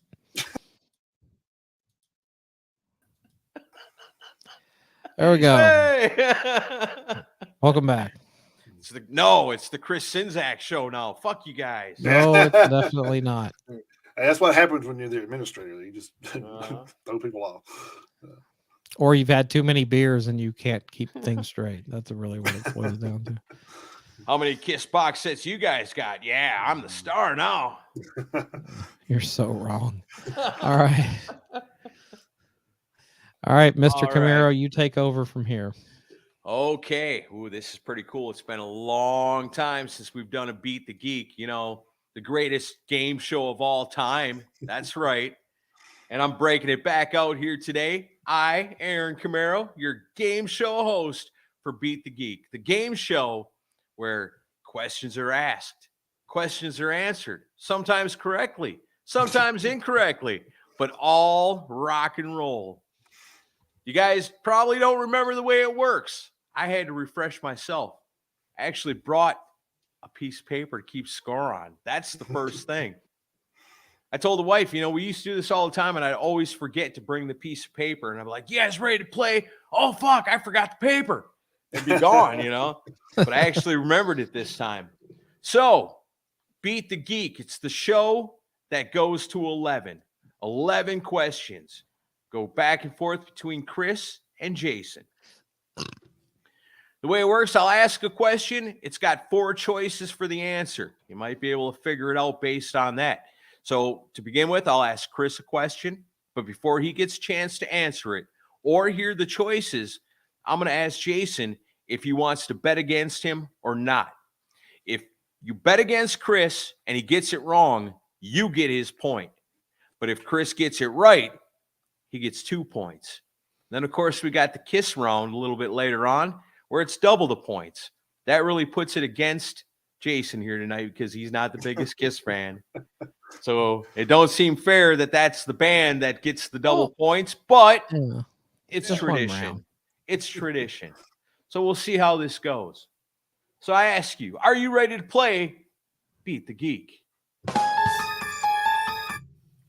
Yeah. What? I'm afraid. All right. So like I said, Chris is the geek, so the first question will go to him. And then Jason, you'll get a chance to bet against him before he answers if you choose. You just kind of decide that if you think the question's hard or if you think he's going to get it or not. So the first question is this, and it goes to the geek. Which of the following bands were inducted into the Rock and Roll Hall of Fame before the rest? So, Jason, I'm going to give Chris 4 choices of bands. He's going to have to tell us which one was the first out of the 4 to get inducted into the Rock and Roll Hall of Fame. Just 1 second. I just want to make clear I've closed the comments off to what I can see just so I can play fairly. Oh, yeah. Nobody cheats. So Yeah. Chris can't see it. Nobody can see it. So, Jason, that's pretty tough. You don't know what the bands are, but I'm going to lay four of them out for him. It's a chance you get some early points or play it safe. Do you want to bet against him or do you think he knows it? Yeah, he probably knows this. So. All right, Chris, you are not being bet against. Okay. So who was inducted first? Who was inducted first? Okay. Was it AC/DC, ZZ Top, Aerosmith, or Tom Petty and the Heartbreakers? Who was the first one inducted into the Rock and Roll Hall of Fame? This could go anyway. Just on the way the hall usually runs things, I would say Tom Petty. I thought it was Aerosmith, but I don't have no buzzers, but that is incorrect. Hmm. Jason, you're right. It is Aerosmith. Chris got it wrong, but you did not bet against him. No points awarded. 0-0. Right. Yeah, I see some guesses in there. I'm not looking at the comments. I knew who it was when you said that, and I was just like, man, he's got it. I figured he'd probably know that. So that's y'all's forte there. So. Yeah, nobody got it right except for Jason. All right, so here we go. Question number 2. This one does go to my old friend JT, and it goes a little something like this. This band has released 5 full-length studio albums. The first one in 2000, the most recent one in 2009. In between, they have albums called The End of All Things to Come, Lost and Found, and The New Game. Who is the band? Now, before Jason answers, Chris, you got to figure this one out. Do you want to bet against him or do you want to play it safe? First off, I'll say he has a damn good poker face because I can't tell one way or another if he knows this or not. I'm not going to bet against him. All right, Chris is going to play it safe. This band's come out with 5 albums. The titles, I'm not going to tell you the first one, and I'm not going to tell you the most recent one because I think it'll give it away. But in between, they release albums called The End of All Things to Come, Lost and Found, and The New Game. Is it A Perfect Circle, Mudvayne, The Darkness, or Mastodon? What was the albums again? The people in the comments, I see some correct guesses. What was the 3 albums again? The 3 albums were called The End of All Things to Come. Oh, yes, Mudvayne. It is Mudvayne. That is correct. You got it right. You weren't bet against. You get 1 point. I mean, I thought if I said LD50, oh, that's easy. Well, yeah. Yeah. Like, how do I make this a little bit harder? But you got it right. Good job. You now lead 1-0. All right. Let's go to question number 3. This one goes back to Chris. In 1985, Eddie Kramer produced an album featuring Graham Bonnet on vocals and Steve Vai on lead guitar. Can you name the band? JT, before he gets a chance to answer or hear the choices, you got to choose. You know he loves 1988. Go back a few years to 85. Do you think he knows his stuff, or do you want to bet against him?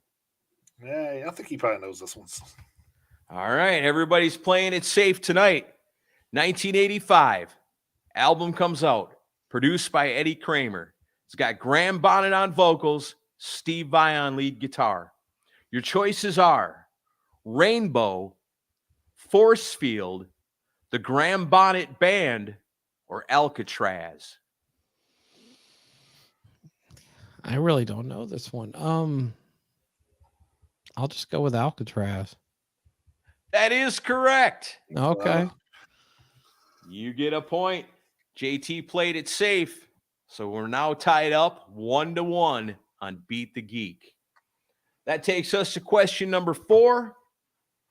This one goes to JT.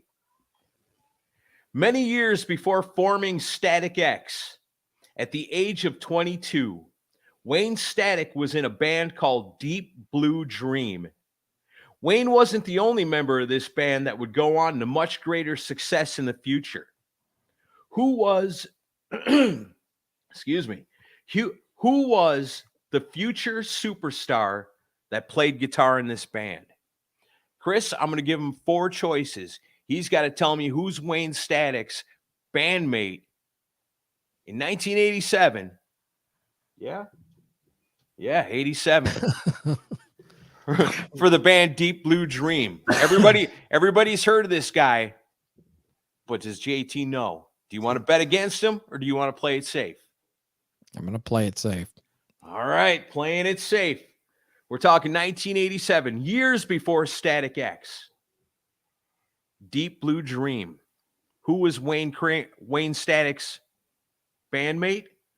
Was it Billy Corgan, Wes Borland, Brian Head Welch, or John Five? It's a great question. That is a good question. Actually, you didn't give me any of the answers I thought it was. So, that's a good one. I know who I think it is. What was the Billy Corgan, of course, from Smashing Pumpkins. Yeah. Wes Borland from Limp Bizkit, Brian Head Welch from Korn, or John Five from All Kinds of Cool Shit? Yeah, All Kinds of Cool Shit. I'm gonna say Wes Borland. That is incorrect. Is John Five? That is incorrect. No, I knew it was either him or Head Welch. I couldn't remember which one. Billy Corgan. Really? Yeah. Wow. Damn, he did a whole 360 with his style of music. And that's the thing. That makes me wonder what the hell that band sounded like. Right. If it's got Wayne Static and Billy Corgan before Static X or Smashing Pumpkins, what the hell was that like? I'm going to research that. Yeah, no, most definitely. That's wow. Deep Blue Dream. Never heard of it. So you got it right. You got it wrong. Where did you find that question from? Yeah. Hey, I can't reveal my Beat the Geek secrets. Deep Blue Dream. Look it up. Cool. JT got it wrong, but Chris did not bet against him. No points awarded. Score remains 1-1. Creeping closer to the kiss round.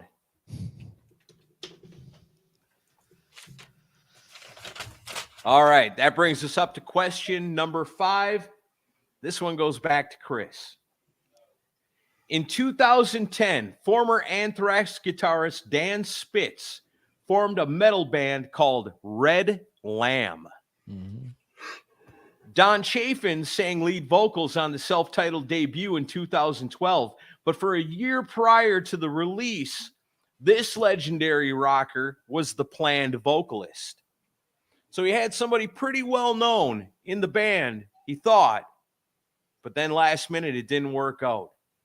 JT, do you think he knows the answer to this, or do you want to bet against him?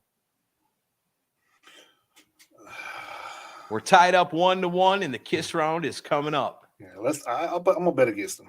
Okay. All right, Chris, you are being bet against this time. Stakes are high. Dan Spitz decides to form a band. He finds a guy that's going to sing. He thinks this is great.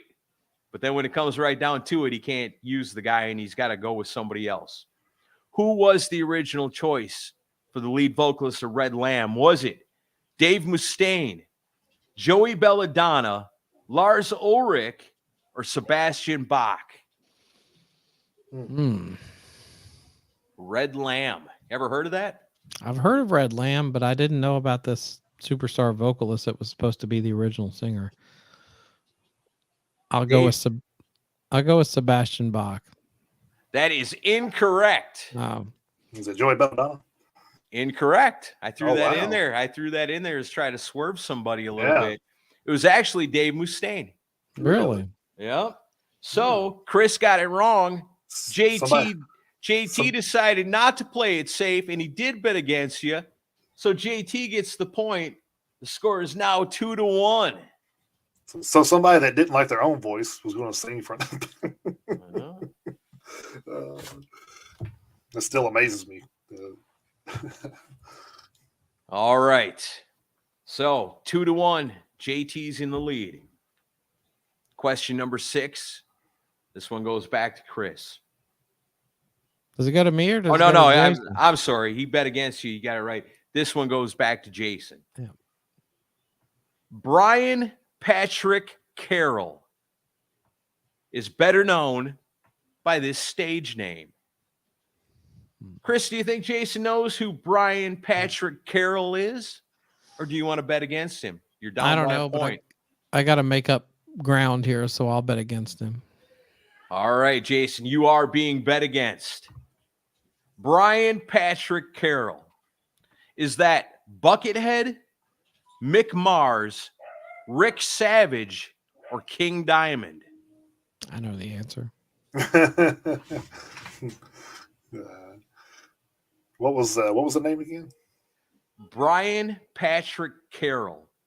Is that Buckethead, Mick Mars, Rick Savage, or King Diamond? I'm going to go with King Diamond. That is incorrect. Buckethead. It is Buckethead. I knew it was one of those two. I knew it wasn't the other two. Nice. Well, you got it wrong. Chris did bet against you. Wise move. Ties us up 2-2. And we've got one more question before the kiss round. This one goes back to Chris. Here's a guy I love a lot. One of my favorite singers of all time. Glenn Hughes is known for singing and playing bass with Deep Purple, Black Sabbath, Black Country Communion, California Breed, and currently the Dead Daisies. But he's been in a lot more bands than just those. Which of the following bands is not a Glenn Hughes joint? I'm going to give him 4 choices, 4 bands. 3 of them Glenn Hughes was in. 1 of them he wasn't. JT, final question before the kiss round. Playing it safe has, been okay. But when you bet against him, it's worked in your favor. What do you want to do this time? No pressure, though. Yeah, no pressure. Let's bet against him again. Just trying to make shit interesting. Just agging shit on like a wrestling manager. Yeah, nice. Natural. All right, Chris. Glenn Hughes was in a lot of bands, but not one of these. Voodoo Hill, Phenomena, 4 on the Floor, Drifter. He was in 3 of those? He was in 3 of those bands. 1 of them not. You didn't even mention Trapeze. I thought I would at least have that in there. Jesus. Oh, yeah. His first band. I'll just say Drifter, I guess. That is correct. Oh, wow. Total luck. That is correct. See, I thought when I wrote this up, I was like, oh, yeah, they're going to totally think 4 on the Floor is the bullshit name. Voodoo Hill, he released 3 albums with between 2000 and 2015. Phenomena was a band he released 3 albums with between 1985 and 2006. 4 on the Floor, self-titled debut, one off in 1979. And Drifter is the name of a Deep Purple song. So you got it correct, and you were bet against. Oh, that changes it quite a bit. That brings the score up 4-2 in favor of Chris. Nice. But ding, ding, ding. It's time for the kiss round.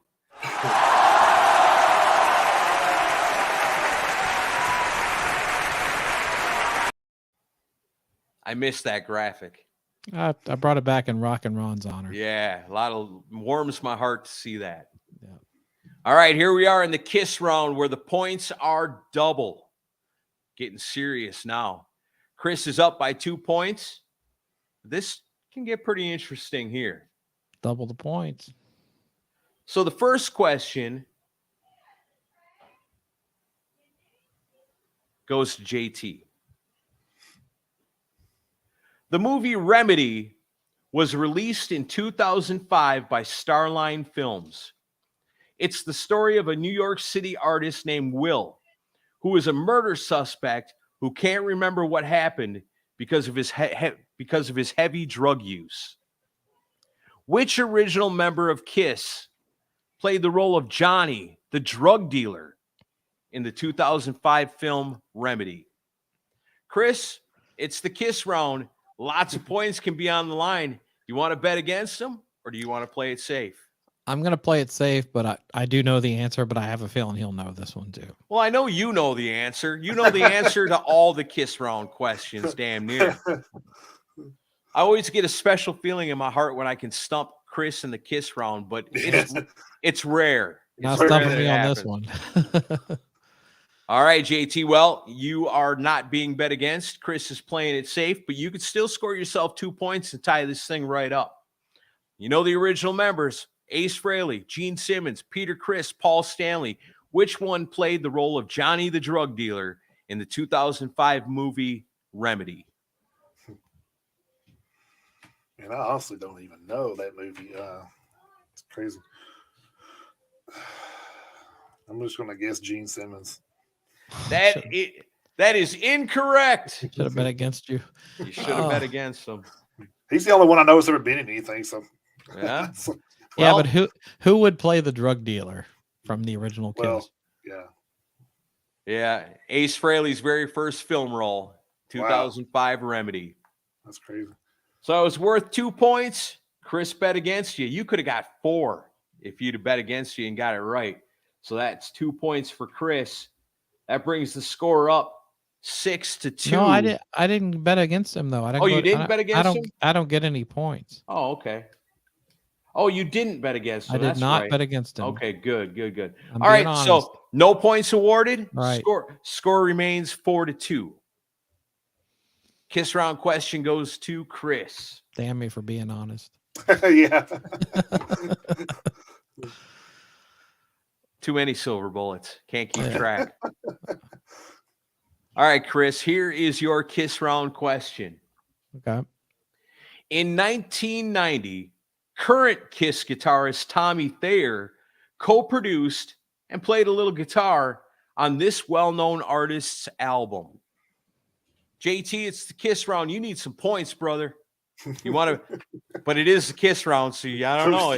It's always tricky with Chris. Do you want to play it safe? Because, I mean, he knows everything about Kiss. On the other hand, you need the points. Do you want to bet against him? You want to play it safe? We've got 2 more questions to come after this.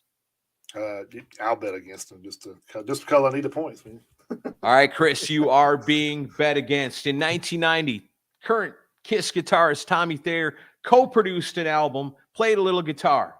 Was it for Doro Pesch, Wendy O. Williams, Cyndi Lauper, or Lita Ford? Pretty sure it's Doro Pesch. That is correct. Mm. The album Doro, the co-producer with Tommy Thayer, future Nice. bandmate Gene Simmons. That's right. All right, so you did bet against him, and he got it right, and it's the Kiss round. Holy shit. 1, 2, 3, 4. Just see myself out now. That brings the score 8-2. Ooh. I know that's the way it goes sometimes, but we got a couple more questions left. You know, you can bring it back, make it a little more respectable. Let's do it for the spirit of the game. That's right. Hey, in my defense, I'm a wrestler, so I usually don't get past 2 a lot of times. So.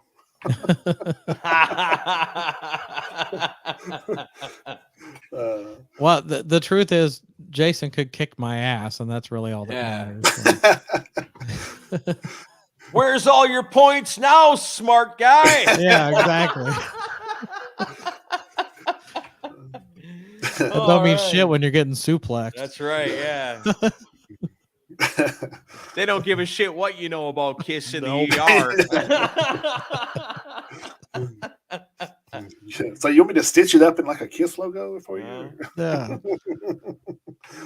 All right. What the hell? 2 more questions to Let's go. finish it off. Yeah. All right. I might learn something. This one goes to JT. Which I already have, really. So. All right, here we go, Jason. In 2005, Black Sabbath guitarist Tony Iommi married his 4th wife,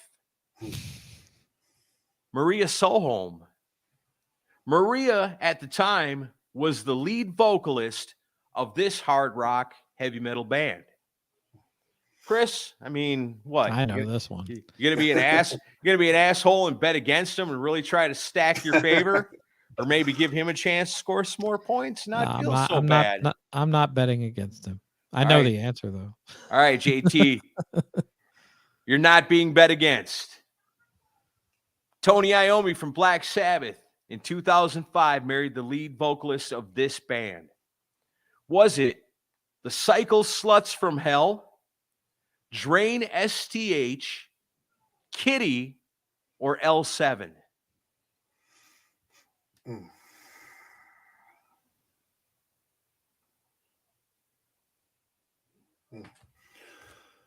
Wow, that's tough. Well, I know one of them is not. So,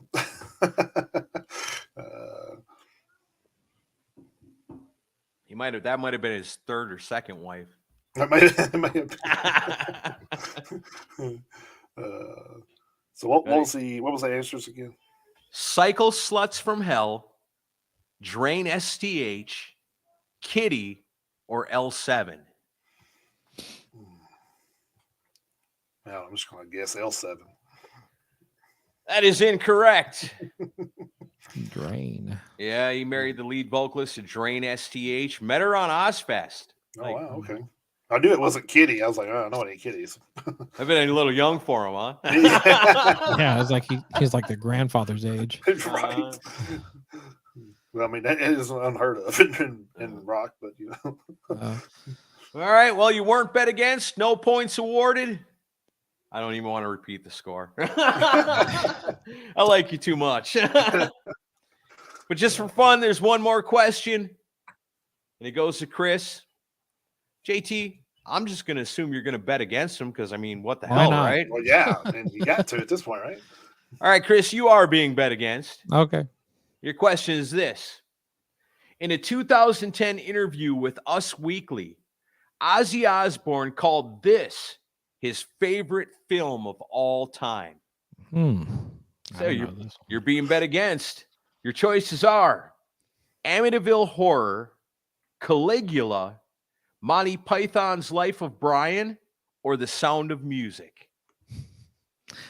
Knowing Ozzy, probably picked The Sound of Music. I'll just go with that. That is incorrect. Okay. Was it Caligula? Ozzy's favorite movie of all time is Monty Python. He loves Monty Python, dude. Yeah. All right. All right. Well, I can't protect you from getting your ass kicked for this, but the final score, Chris, man, coming back for Beat the Geek, the big return, showing everybody why you're the geek with a victory of 8-2 over Jason. Man, what a lopsided matchup that was. That's like LA Guns versus Bon Jovi shit right there. It's all right. I still have a belt. You don't. So there it is. That's the belt that was the belt we were talking about while you were on break. Yeah, I had her go grab it just to show it to you. There it is. That's the real deal right there. And as everybody knows, JT wouldn't have that if it weren't for his wife. That's right. Yes. Thinking Stanley has a problem with your kiss question. I don't know which one it was. What's wrong with the kiss question? He said it was a fake ass kiss question. Oh, because it was about Tommy Thayer. For a fake ass member, right? That's right. See, so we were talking about that a few weeks. Well, I guess it's been more than a few weeks ago. We were talking about that on the show. The Morton Downey Jr. appearance with Psycho Sluts from Hell and Ace Frehley on the same episode. Right. I don't know. I'd love to find that on YouTube. If you can find a link to that somewhere, man, I'd love to see it. Somebody said against Ron, but yeah, but that was fucking rigged. That was the best one ever. You gotta cheat to beat me, motherfuckers.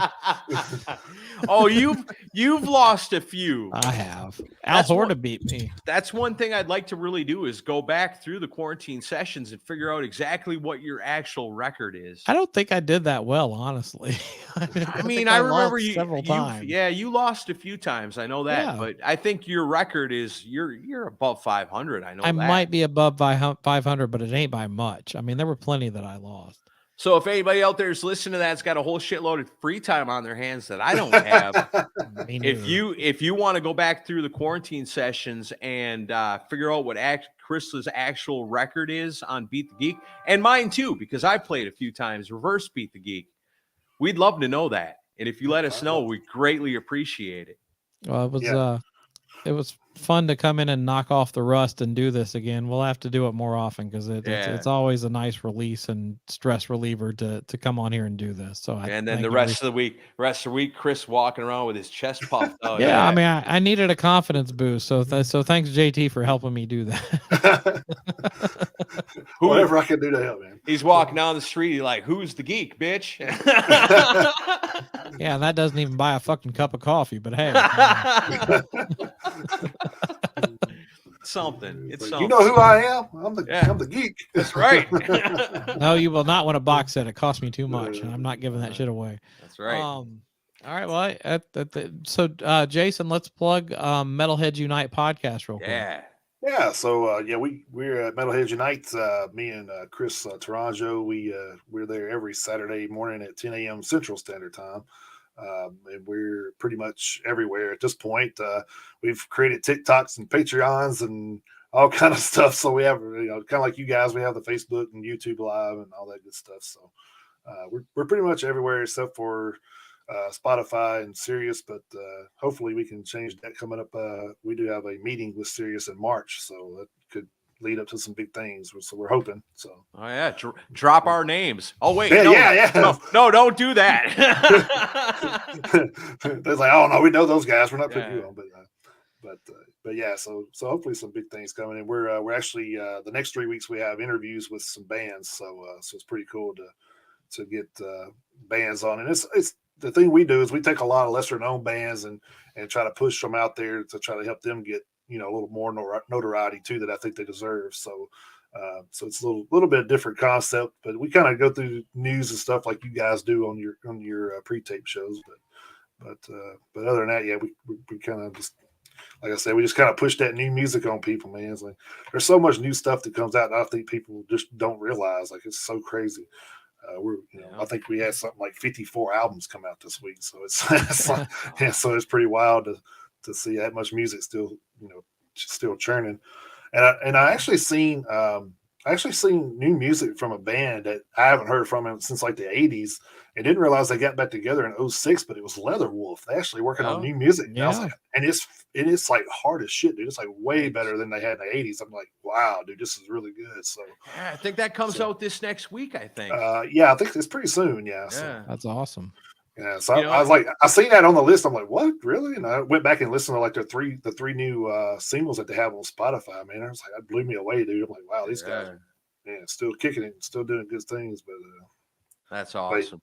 But yeah, it's just like with your Enough's Enough thing. I was just like, wow, they're still around. Like, and you see like I think I seen where Mike Tramp was doing some solo stuff. I'm like, wow, it's pretty wild to see those bands from the '80s still out kicking stuff around. So. No, I mean, we talk about that all the time when we're doing Fresh Blood. It's so important, especially nowadays, because your local radio station, you're not turning that on and learning about these great new bands no more. And there's no MTV, and you're not going to the Kroger and finding Metal Edge and Hit Parade on the shelves no more. So who's left, to teach people about new rock and roll, new metal coming out? Because we all love the legends. We've talked about them all night long today, from 1988. But when those guys are gone, what do you got if you're not, building the future? It's so important.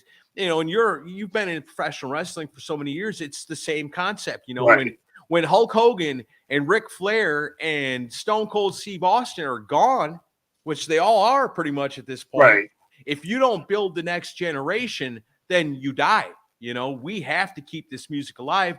And, you know, that's awesome that you're doing your part to take young, upcoming bands that have the same spirit of the rock and metal that we love and giving them an outlet to be discovered, you know, because nowadays everything's grassroots, you know, it's people, you know, liking them on Facebook to begin with, you know, and then following them and then finding out when they're coming to town or buying an album, buying a t-shirt, because, you know, like I said, all these other outlets for these bands are gone, you know, so what we do is pretty important. And I tell people too, man, if you want to buy their merch, man, buy it from their store. Don't buy it from, you know, Amazon or, you know, Hot Topic or shit like that, man. Go to their page and buy their stuff. That way, you know, they're getting the credit and the money for it. And that's a big thing. It's like, you know,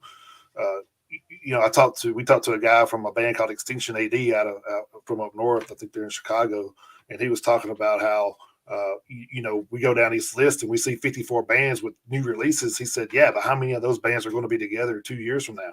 And, you know, it makes you think. It's like, yeah, that's true, because, you know, just because they got a record deal and they're out there doesn't mean anything anymore. I mean, used to, you had a record deal, you was in it, you know, in it like Bennett. You know, nowadays, it's, you know, record deal doesn't mean a whole lot. So. Right. You got one shot to make $1 million, you know, and if you don't, you're gone. You know, and this is kind of a little bit of a spoiler, but I had, for the next episode of Decibel Geek, I had this brilliant idea of, you know, hey, let's go back to the first time we ever did Fresh Blood and let's give updates on those bands. Yeah. Seems like a great idea. Well, that happened 10 years ago.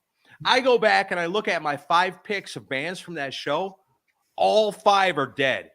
Gone. Oh, wow. That's crazy. They're not even around anymore, you know? And I was like, I had to go back to Chris and be like, hey, that brilliant idea I told you about, it sucks. It's a bad idea. Well, I mean, you can still give the update and say, you know, it didn't work out or you know, something like that. Like, I'd like to play you a new song by this band, but I can't because they gave it up in 2005, you know, or 2015 or whatever. Another thing that happens too, though, if you went and looked at some of those band members, I bet they're in something else now that they are still doing, still working. So. Yeah, probably right. Because I know I look at, you know, Encyclopedia Metallum a lot when I'm looking up stuff for you know, information. Cool. Yeah, and you'll look and you'll be like, oh, well, you know, X so and so or X so and so, where they were in other bands. And you're like, oh wow, I didn't know they were in that band. But that's just like a band just came out called Living Wreckage, and every one of the members were about that band. Yeah, they were X in Flames. Like every one of them were in Flames at one point. So it's pretty cool. Chris, you just played them on the show not too long ago, right? Living Wreckage. Yeah, that's John Janaeus' band from Anthrax. Yeah. So they're great, man. I like them. So. That's awesome. I love that. Yeah. See, we're not so different. No, we're not. It's like, you know. I like it. I'll still pick Cinderella over Slayer, but yeah, we're not so different. All right. Well, Aaron, you want to wrap us up and we'll get out of here? All right. Well, as always, you know, it's been a minute since we've done this, but it's always so much fun when we do. The best part about it is all the awesome people that comment on this and follow along with us and play along. And, you know, you guys love it. We're going to keep doing it. We got a new episode of Decibel Geek coming your way. I want you guys to check out Metalheads Unite on Saturday morning, 7 p.m. or what, 10 p.m. Central Time? It's 10 a.m. Central Time. 10 a.m. Central Time. You do the time math. I can't. For wherever you are. I didn't get a chance to say, but happy belated birthday to Chris as well. I know. Oh, thank you, man. I actually caught it. I actually caught it for, you know, after the show went off the air the week that his birthday was, so I had to include it last week. So, thanks, man. And happy birthday to Art Garfunkel and Ike Turner as well. My brothers. Your birthday bros. All right, so that's it. Friday Night Live. We're cutting it off right now. Thank you guys for joining us and participating. That's the most fun part about this. Jason, man, I love you, brother. I've always thought you were awesome, man, and I've always enjoyed you. I only wish we'd have worked together more, but I'm sure grateful for the times that we did work together. And Chris, you're awesome, dude. Thanks Likewise, brother. Thanks for doing Friday Night Live and doing your awesome, like on the fly, on the spot reveal, your unboxing of the awesome creatures of the night. I know what I'm doing the rest of the night. Going to listen to No Rest for the Wicked. Yeah. After I finish Creatures, yeah. Okay. All right. All right. Thanks everybody for tuning in, and we'll do this more often, I promise. Yeah.